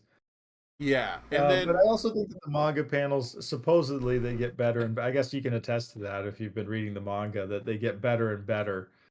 Um, it's funny. I think that it actually gets worse because it loses its style. After the time skip, I was looking at Mhm. some of the characters, and there's so many panels in Attack on Titan that is just a close up of a character's face while they are staring. And that stare is meant to convey very few emotions usually. It's like doom and despair and incredulity and like hatred are like the main. It's very rarely confusion. It's very rarely like a character who's just staring in confusion. They're almost always like sad or angry and like helpless. And the soulless eyes are like a huge part of like early Attack on Titan art, and I can't tell if it's just because the manga artist got better and got more help 90 chapters later, but like all the characters have like fully fleshed out eyeballs. um there's like this same stare that like every character from Paradise Island has, that's like this like blank iris with one circle and then a blank eyeball, and it's like very like ominous, and it brings you into the world. And now I'm meeting like all these children characters who are like child soldiers, and they're all like very normal compared to everyone else, and they have like a full range of emotions. So I don't know if it's that their stares are meant to convey that they're not soulless, depressed husks, but it feels like a completely different art style, and I'm not sure if it's better or if it's just trying to convey something different, you know? Yeah, that's interesting. That's Like interesting. You're making me want to Mikasa, pick up the manga. yeah, like up until this point, Mikasa has like a definitive stare where the iris in her eyeballs are like not fully colored in. They're like it's like they're not drawn as like a circle. You can tell that he like dotted it in, and it's like scratchy. You know, they're like not fully there, and she's got like this, you know, the anime style of like the blank soulless eyes, and yet every other character has like a sharp white pupil that they stare with when they're like scared, and hers is like meant to show that she's like dead inside, I guess. But now I'm like dealing with these child characters that are staring at Reiner, and they've got big, full, beautiful eyes, and it looks like every other anime. So it looks better, it looks cleaner, but I can't tell if it's meant to be like we're now in. I'll just say it. We're now in Marley, and Marley is a different world, and people are you know, live like a more Yeah. normal life despite how bad it still is there, or if it's just the guy learned how to draw eyeballs. I don't know. Yeah, I just realized something. If Critical Role is not Attack on Titan symbols, Jester gets no support Correct. because Jester's symbols are all Attack on Titan symbols. Every So, time, every time I if think we, about doing another attuned set and doing the other symbols for Attack on Titan, it just seems to compound the issues. I do think you have to do like one set to like balance it a bit and like introduce attuned to other characters and other symbols. But every time I think about like what other attuned set could we do, it just seems to make things worse. yeah, we're just gonna have to kick some symbol to the side until Teenage Mutant Ninja Turtles in August. Like just from a holistic standpoint, saying, hey, the character you want to play is going to get literally zero fucking cards from a 300 card set is so back asswards. It does not deserve to happen again.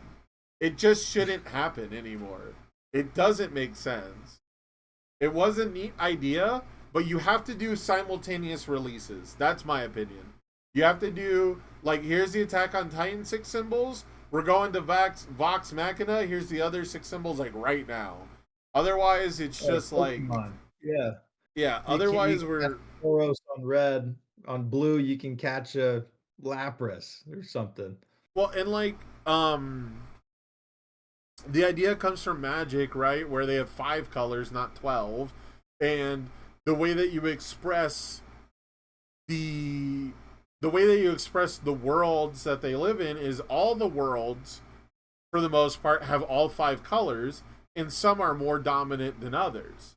And in certain places in those worlds, the 2 colors come together or 3 colors come together, and they have a pairing, and something is like, it's hard to describe, but like they did make worlds that were absent of certain colors, and they are defined by their absence of that color, because now you have 4 colors and you're missing 1. So instead of saying how do we define 1, 2, 3, 4 colors, we're defining what does a world look like when it doesn't have the 1. We can't do that if we split it down the middle, and I don't think Magic's ever done it down the middle. They just say, here's a world that has 3 out of 5 colors or 4 out of 5 colors, and this is what a world with no black mana looks like. This is what a world with no green mana looks like. And it's interesting as a concept, but when they did it, they did 5 different fucking worlds, and they made sure that all the colors existed. They just existed in different worlds. I would be down for a set where it's like 8 or 9 symbols, where we just leave off like, "Hey, there's no evil or good here," right? So we're taking those away. This is a, or there's no chaos and order. You just take them out in pairs like that. If the next Attack on Titan set does not have just the other six symbols, which again, I don't think it will, because then you're going, Yeah. okay, literally every character from the last set gets no support, and that's just not a good look. But we're going to run into the same attuned issue when all these cards rotate. Because if we do six attuned symbols here, and then next year we do the other six attuned symbols, they'll rotate at different times, and we're going to end up with the same exact issue in reverse. Yeah, I think Attune does set us up for a world of pain here with different with different worlds. Just people being sad that they didn't get there, which is fine. I also think that like Attune symbols works right now. Like this snapshot in time, it works because all of the other characters where it's not supported are three symbol characters. But I think in going forward in a world where characters are two symbols, Attune is going to feel worse, where you're getting a much higher likelihood of characters getting left out of new sets. But that's kind of an aside for a different topic. Any other quick hits things you want to Oh, I was just talk going to say about really or quick. It is very funny that I think there's only two characters that got literally nothing from uh Attack on Titan, and I think it's Toya Setsuno and Hood, who are they both have three symbols that are yeah. not present in Attack on Titan at all. So they did a pretty good job of finding the right spread, but I mean, it's But just it was gonna be only weird. doable. Yeah, it was only doable because characters were three symbols. And Right, right, going forward, if we say everybody's two symbols, it's right. you're going to have tons of characters not represented in a six symbol set. They're just soft. They're softly introducing us to the world where they just get rid of six of them, and they just say, "Look, we don't need 12." That's been an opinion for a lot of old heads for a long time. It's just tough to take things away from people. Like we talked about earlier with new players, you find something that works, right? You find that one attack that you spam, you find that one deck that works. It's difficult to go back to something that didn't work or to take that away and start over. So it'll be tough. That's what I want them to. That's kind of what I want them to do, honestly. Just take the AOT symbols and just like they're not the six I would have picked, but hey, this is what we have, so let's just off the others. Well, I think if you were gonna do that, just doing that would be better than attuned and then slowly building into it. But they've kind of already, they've committed to saying the other symbols will stick around. So if they did Yeah, that now, it would feel like a betrayal. Um, but it is what it is, right? Like they they're they trying they're to gonna make whatever tightrope. decision they make.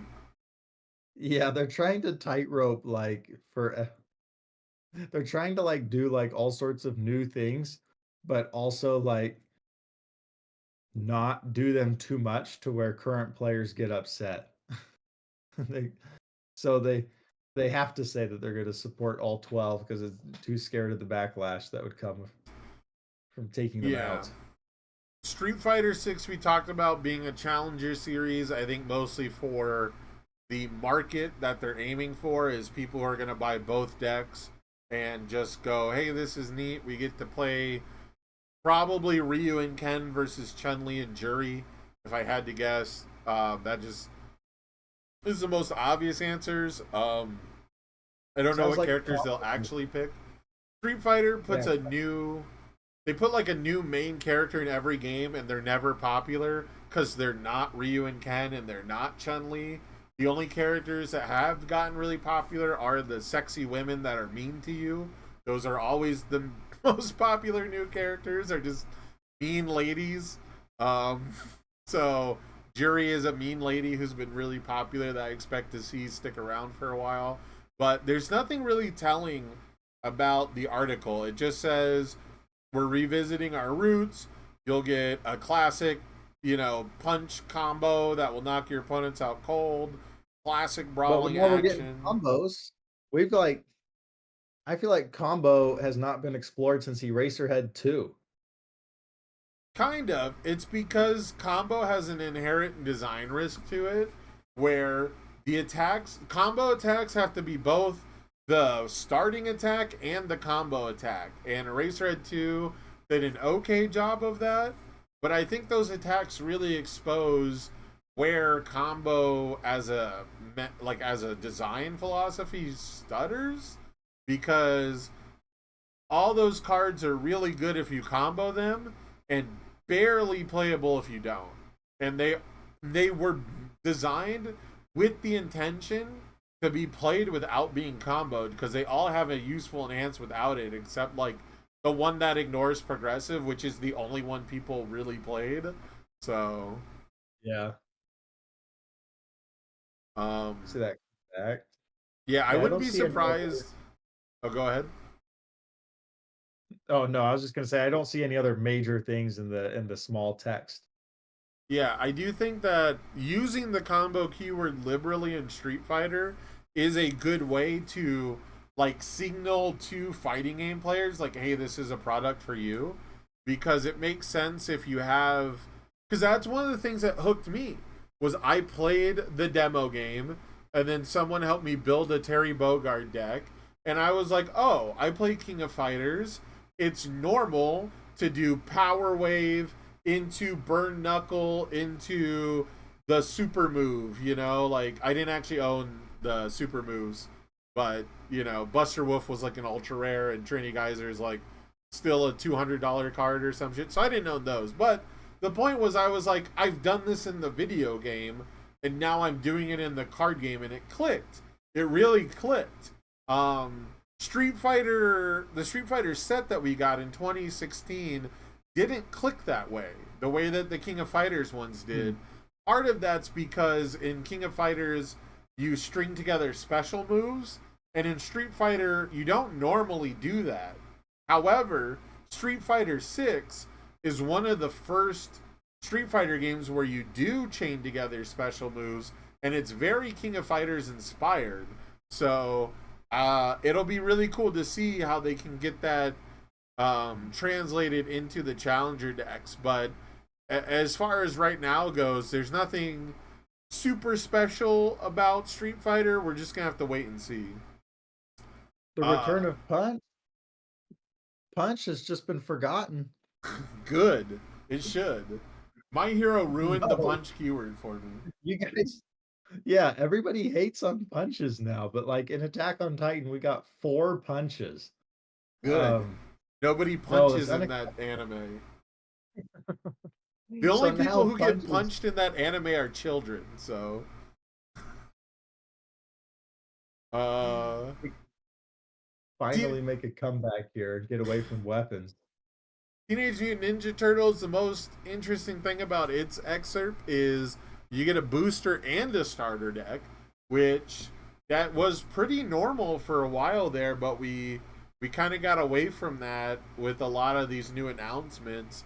Attack on Titan got boosters and challengers and clash decks, right? It got like 4 decks and a big set release. So it'll be interesting to see like a return to form with like how we were doing like sets 4, 5, and 6. The big thing for me with Ninja Turtles is I want a pizza party card. I just want a card. I don't know if it's an action. I don't care if it's got to be a backup. I assume it would be an action more than an asset, but it could be an asset. But it has been 18 years of universes. We don't have a single card with pizza in the name.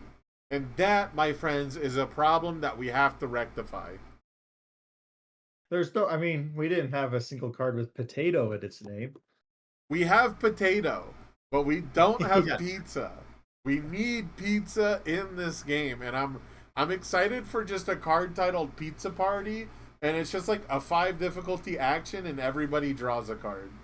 I almost my hot take for Mutant Ninja Turtles is that's gonna be when they design cards for multiplayer and try to introduce an official multiplayer format. That's my hot take. Okay, that would be fun. I do like, yeah, it is the only one that says that it specifically features a starter deck, which is, to me, this is so interesting that Universes has been trying to solve a new player problem, and yet all of their new player products have been challenger decks, which are not designed for new players. It's just such a Or weird Clash decks. We got Clash thing. decks. You want to buy I the know, but Clash I deck, still, right? You tell all your yeah, new yeah. players to go buy the Clash deck, right, David? I Every new feel like, person who comes in the store, you're like, hey man, you got to buy two of these Clash decks right now, right, David?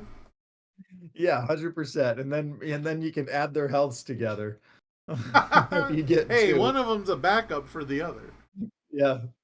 You can I still feel like the best learning experience decks that we ever got were Toga, Ochako, Mirio, and Overhaul. Like those two, even Eraserhead 2 and Endeavor, they were so good at getting new players in. We still get a lot of new players in with Ochako Toga decks at our locals. So um, I don't I don't like understand I don't like why they went away. Ochako. I don't like a starter product Okay. that asks the new players to lose a resource. The idea that flipping foundations makes the game easier is not true when you force players to flip their own foundations. The same way that if you're not making it targeted flip, it's not good for new players. The same way that if it is targeted flip, it's not good for a new player to do to someone else because it stops the game. Everyone has to stop and read every foundation. They don't know which one's the correct option, and it makes things difficult. So, in that respect, I thought Bakugo was a bad starter deck. I thought Ochako was a bad starter character. I thought Overhaul was like close to being pretty good, but he literally asks you to flip something. Um, the way the game mechanics work, they don't really have cards that say, hey, flip me. They have blank Yeah. cards, which are obvious to you and I to flip, but they don't say when you flip this card or before you flip this card or hey, flip me. They say play me face down as overall, so it only works with that one deck, right? Or at least it doesn't work with the other starter deck.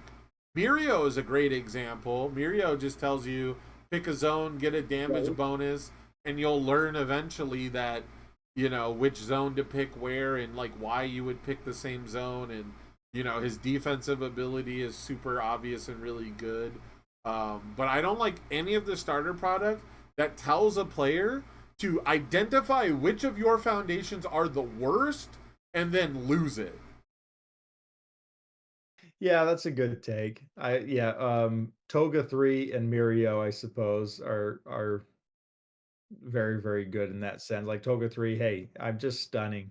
I'm just Yeah, like stun is I stun. You could argue is in like the same vein, but that's like a more common thing that you'll have to deal with overall. And like stun is how you help end games. And if you stun the wrong card, it's not permanent, and you're not trying to do it for your benefit. So if you stun the wrong card yeah. and it feels bad, that's good. You learned.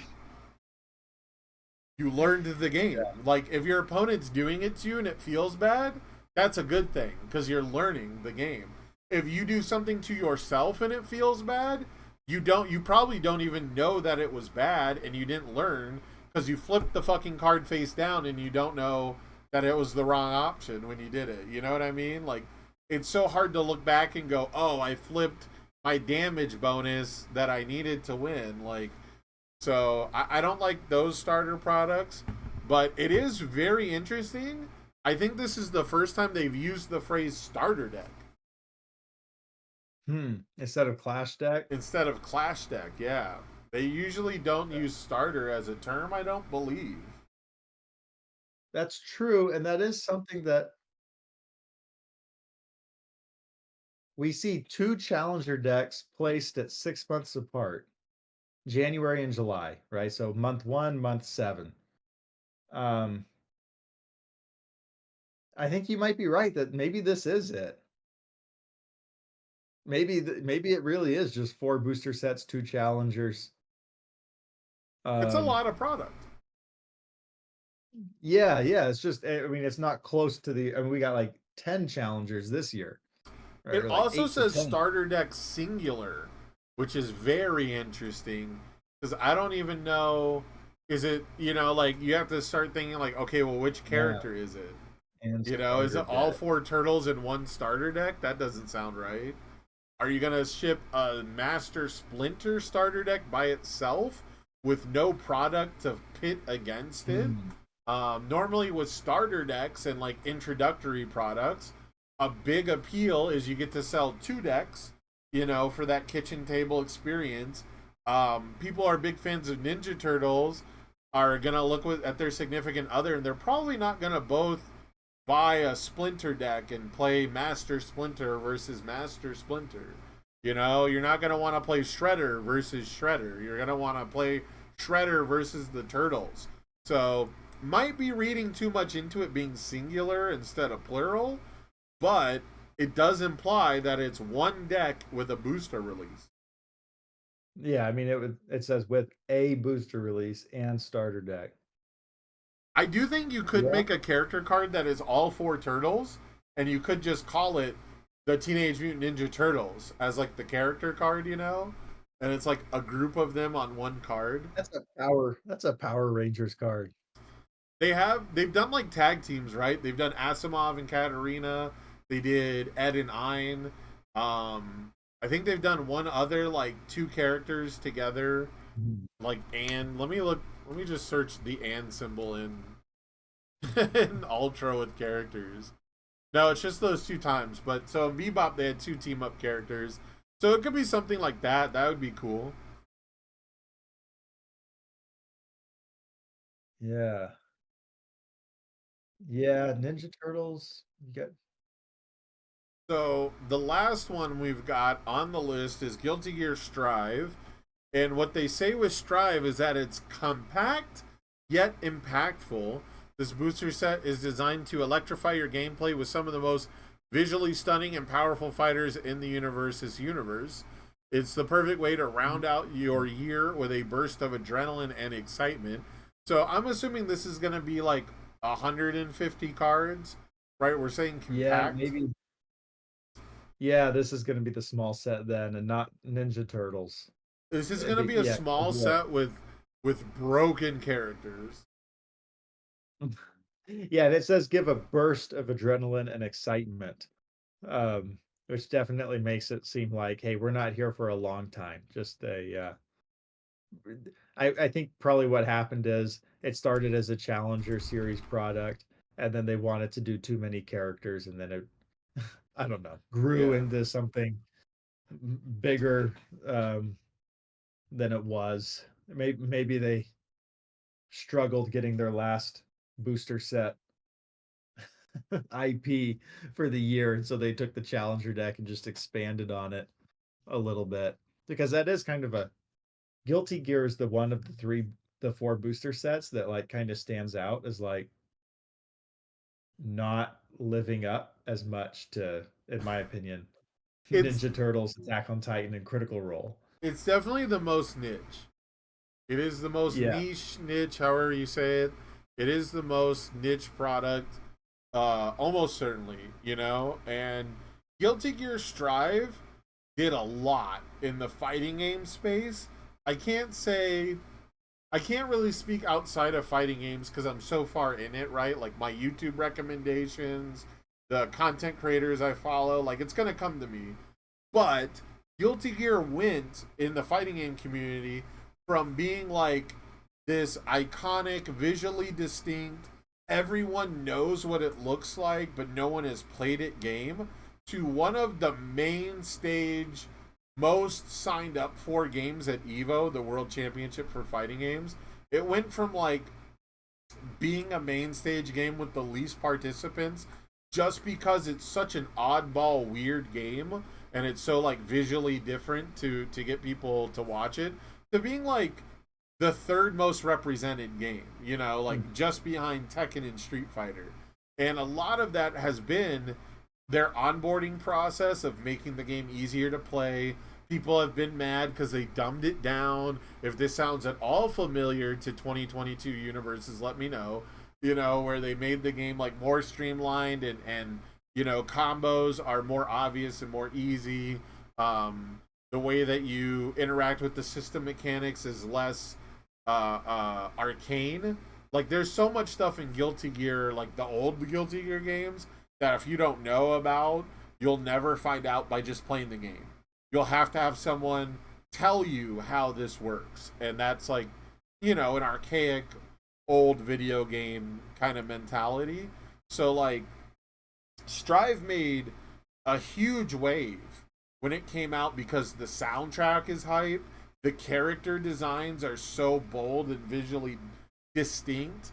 I just remember everybody was bumping the soundtrack, listening to the music, making the memes, and it felt like it finally made its way out of the fighting game community, but I don't know how much staying power it really had. Yeah.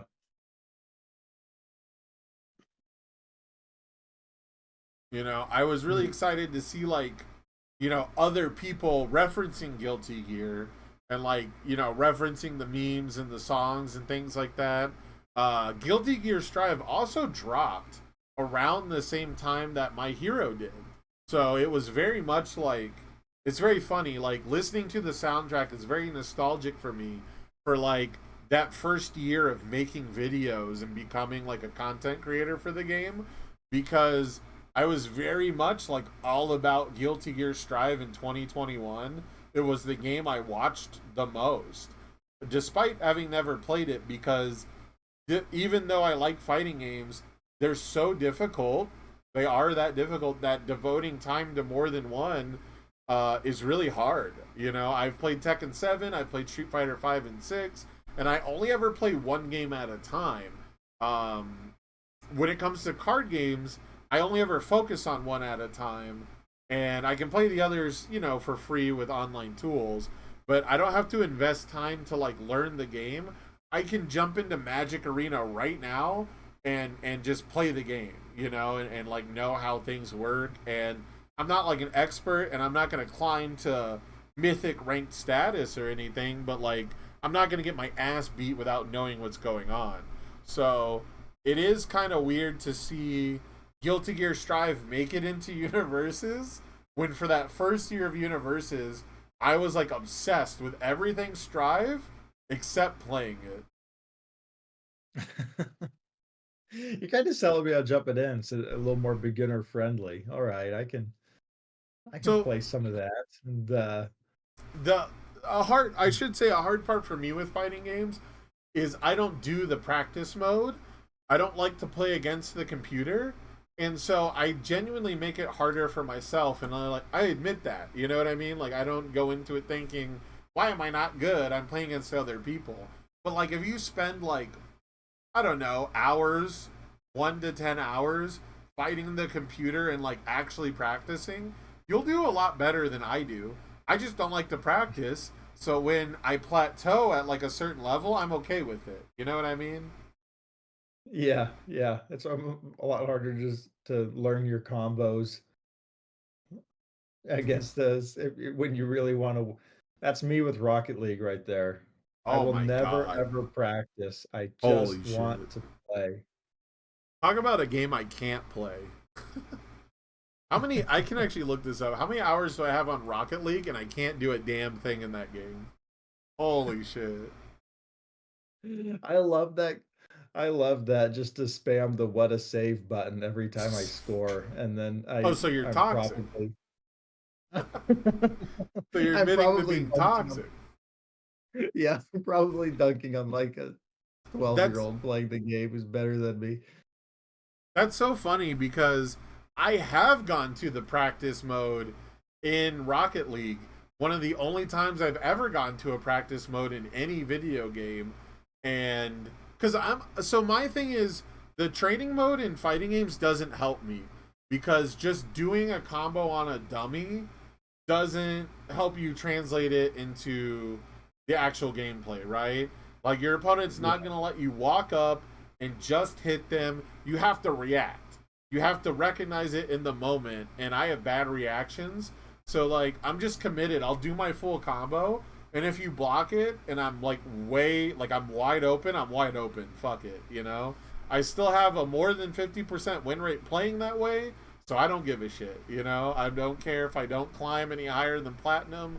I'm in like the third highest rank. I'm chilling, you know? Um, Yeah. but Rocket League was a game that I wanted to be good at so bad. It looked so cool. Everything you can do in the game is so tight. And like I have 400 hours on that game, I can't hit the ball. I can't touch the ball if I want to. It's just never going to happen. I've done all the drills. I downloaded a custom third party mod to like practice like air dribbles and like making air contact, and like it just nothing stuck. Nothing works for me. I cannot play that game. I am just bad. And I spent like 2 years of my life trying to become even a journeyman, even just competent at the game, and I just can't do it. So like, Yeah, I yeah, can't do anything that requires me being in the air. I can go fast on the ground and launch myself at the ball, yeah. but I cannot aim my boosters or whatever to hit that moving target. I Well, used to oh, what was that? I was gonna say I used to be the guy who would just drive upside down in the goal and try to drop in front of the ball to make a save. And I was just like, hey, if you shoot it at me, you're bad, you know? Right now I play on casual mode and I let my son play and it basically makes it 2 versus 3 because he's like driving on the ceilings and just falling off. Right? But uh that's okay. Today he got a goal because it bounced off of him and then hit the other guy and then went into the goal. And so Hell yeah. very excited. We First count those. We take that was those. a big moment. Yeah, big celebration. But yeah, it's very funny to me that at one point in my life, I can't do it right now. But you can look up videos on the internet of people doing the King of Fighters 13 challenge mode, the trial modes, where they're just combos that the game tells you to do, right? The game's like, do this combo in this order, and they're like meant to be hard. And some of them are like puzzles. You have to like figure out, like, oh, I actually have to like go the opposite direction. Like, it doesn't tell you, it'll give you Yeah. like an example, right, of like what it looks like when done correctly.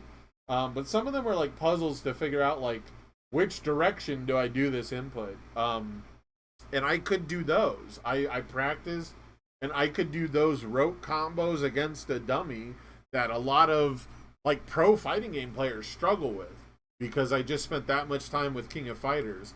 But I can't play like Madden for shit. Like I can't play League of Legends anymore because I haven't played it for 10 years, and now every character is like, I don't know. They expect you to play that game on Ritalin or something. Like I don't know why they want you to do 27 fucking inputs all at the same time so you can buffer 3 spells and your character teleports invisible behind people and then tells them they're already dead and shit. Like that's like every character now. So like I'm just so used to people talking about how difficult to get into something is and how it's way easier to do something else. But I can do the difficult one, but I can't do the easy one.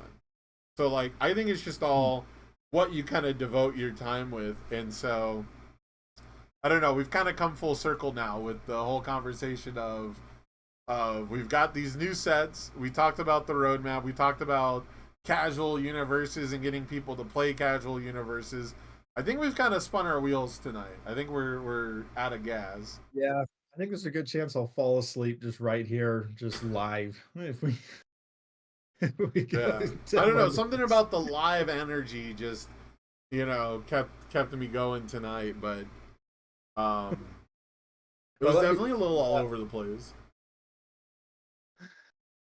uh, yeah, I've got all right, what do we got coming up? I got the webcam next weekend. Yeah, that's the big one. 10 a.m. next weekend. I finally got the playmat for it. My playmat artist says that he'll give me the design tomorrow morning. Hell yeah. So that's yeah, that's What's the I think that's the dates? only What's piece of the news I have. Give me the dates on the webcam championship. September 7th. Cool. Next week, September 7th. basically. Yeah, next week. You have 1 week to get signed up. And then November 3rd or November 9th, and then December 7th is the championship. The $3,000 championship, Sick. December 7th. So that's the big one. And then I'm giving away the Chrome Rare contest. Right. Of next week is also the last week to get your deck in for that. Well, I You know think. something sad? Oh, sorry. No, go ahead. Look at this. My Beast Titan, he has a he has a print line going like from here to here. Oh my god. Like you can No see like shot, bro. That's got to be the most unique Chrome Rare. What other Chrome Rare has a print line? yeah, this is You a you might have to go super get that rare. slabbed, bro. You might want to get that one graded. Oh, let me tell you a funny story real quick. Super quick story. Okay. Um, I don't know if my brother wants me telling this story. I don't know why. I assume he's okay with it. Yeah, Um, just let it rip live on the internet. yeah, he's I'm opening my case and I open the Beast Titan and then I look at my messages and I see Patrick text me, I got a Chrome, I got a Chrome, I got a Chrome, and he's so excited. And so I call Patrick, and when he answers the phone, he sounds dejected and not excited. So I'm like, "You said you got a Chrome." He's like, "Yeah, but I was." He opened a Chrome. He got so and he's opening packs with his fiance, by the way. So they're Uh both huh. um, opening packs together, and he's so excited about opening a Chrome that he hits his glass of water on the table, and the water goes all over the Chrome Rare and his rares. Um, and he immediately tries to get him to towels and things, but anyway. Rice. You gotta get that rice on there. I don't know. I don't think that actually works. I don't know. That works Yeah, for I told him, hey, phones. listen, it's still you still got a number 27 Armin. Like it's still unique. It's water What? damaged or not. And it looked pretty good after it dried. It looked pretty good. See, what you should do is it's too late now because you put them on blast live on the internet. But what you should have done is you should have posted a picture and said it came out of the pack like that. Because there are people Yeah. who want like alters or like miscuts, misprints. Like in Magic, it happens so rarely that people hunt them. They're chase cards that are like misprints and miscuts. In Lorcana, people want like the miscut card because it's like one of one. It's like a one of unique miscut usually. So if our game ever gets like real collectors, a miscut chrome would actually be like the rarest of all the chromes. But I just don't know if our Yeah. game is at that point. Yeah, so I'm really giving away like the best of the best. You're giving away the most unique chrome that anyone. You're giving away the most unique Beast Titan chrome for sure. Yeah. Nobody else has a print line going right down his face. All right, man. I think we're gonna wrap it up here. It's like midnight where you're at, or 1 a.m. where you're at. Yeah, We've 1 been doing a.m. this for like 3 hours. I've had a whole lot of fun. There was a whole lot to talk about. The roadmap had us so excited because it just gave us something to talk about other than the format we're gonna find ourselves in until nationals. Because this is it, right? This is the cards we have now are what you're gonna be playing in Atlanta 1 month from now, or in Oceania or the UK, and that's basically it, right? We have all the cards we have access to, and then the next event after that is gonna be nationals, and we're gonna have like a whole new Attack on Titan set. We'll have the lower decks, and I think the Tekken decks. Lower decks is I guess we'll have the Yeah. lower decks and the Tekken decks.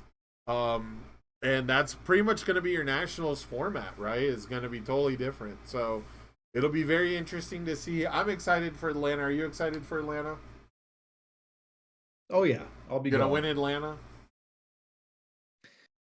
I'm currently planning on it, but I don't know who I'm gonna play. But it's my full intention to win. All right, fair enough. I am Sam Tate, Ace Maneuvers. This is David Toombs on this side, actually. David Toombs with Let's Talk UES. Thank you guys for joining us for another Orange Card, Blue Card. We will see you in the next one. Peace out, everybody.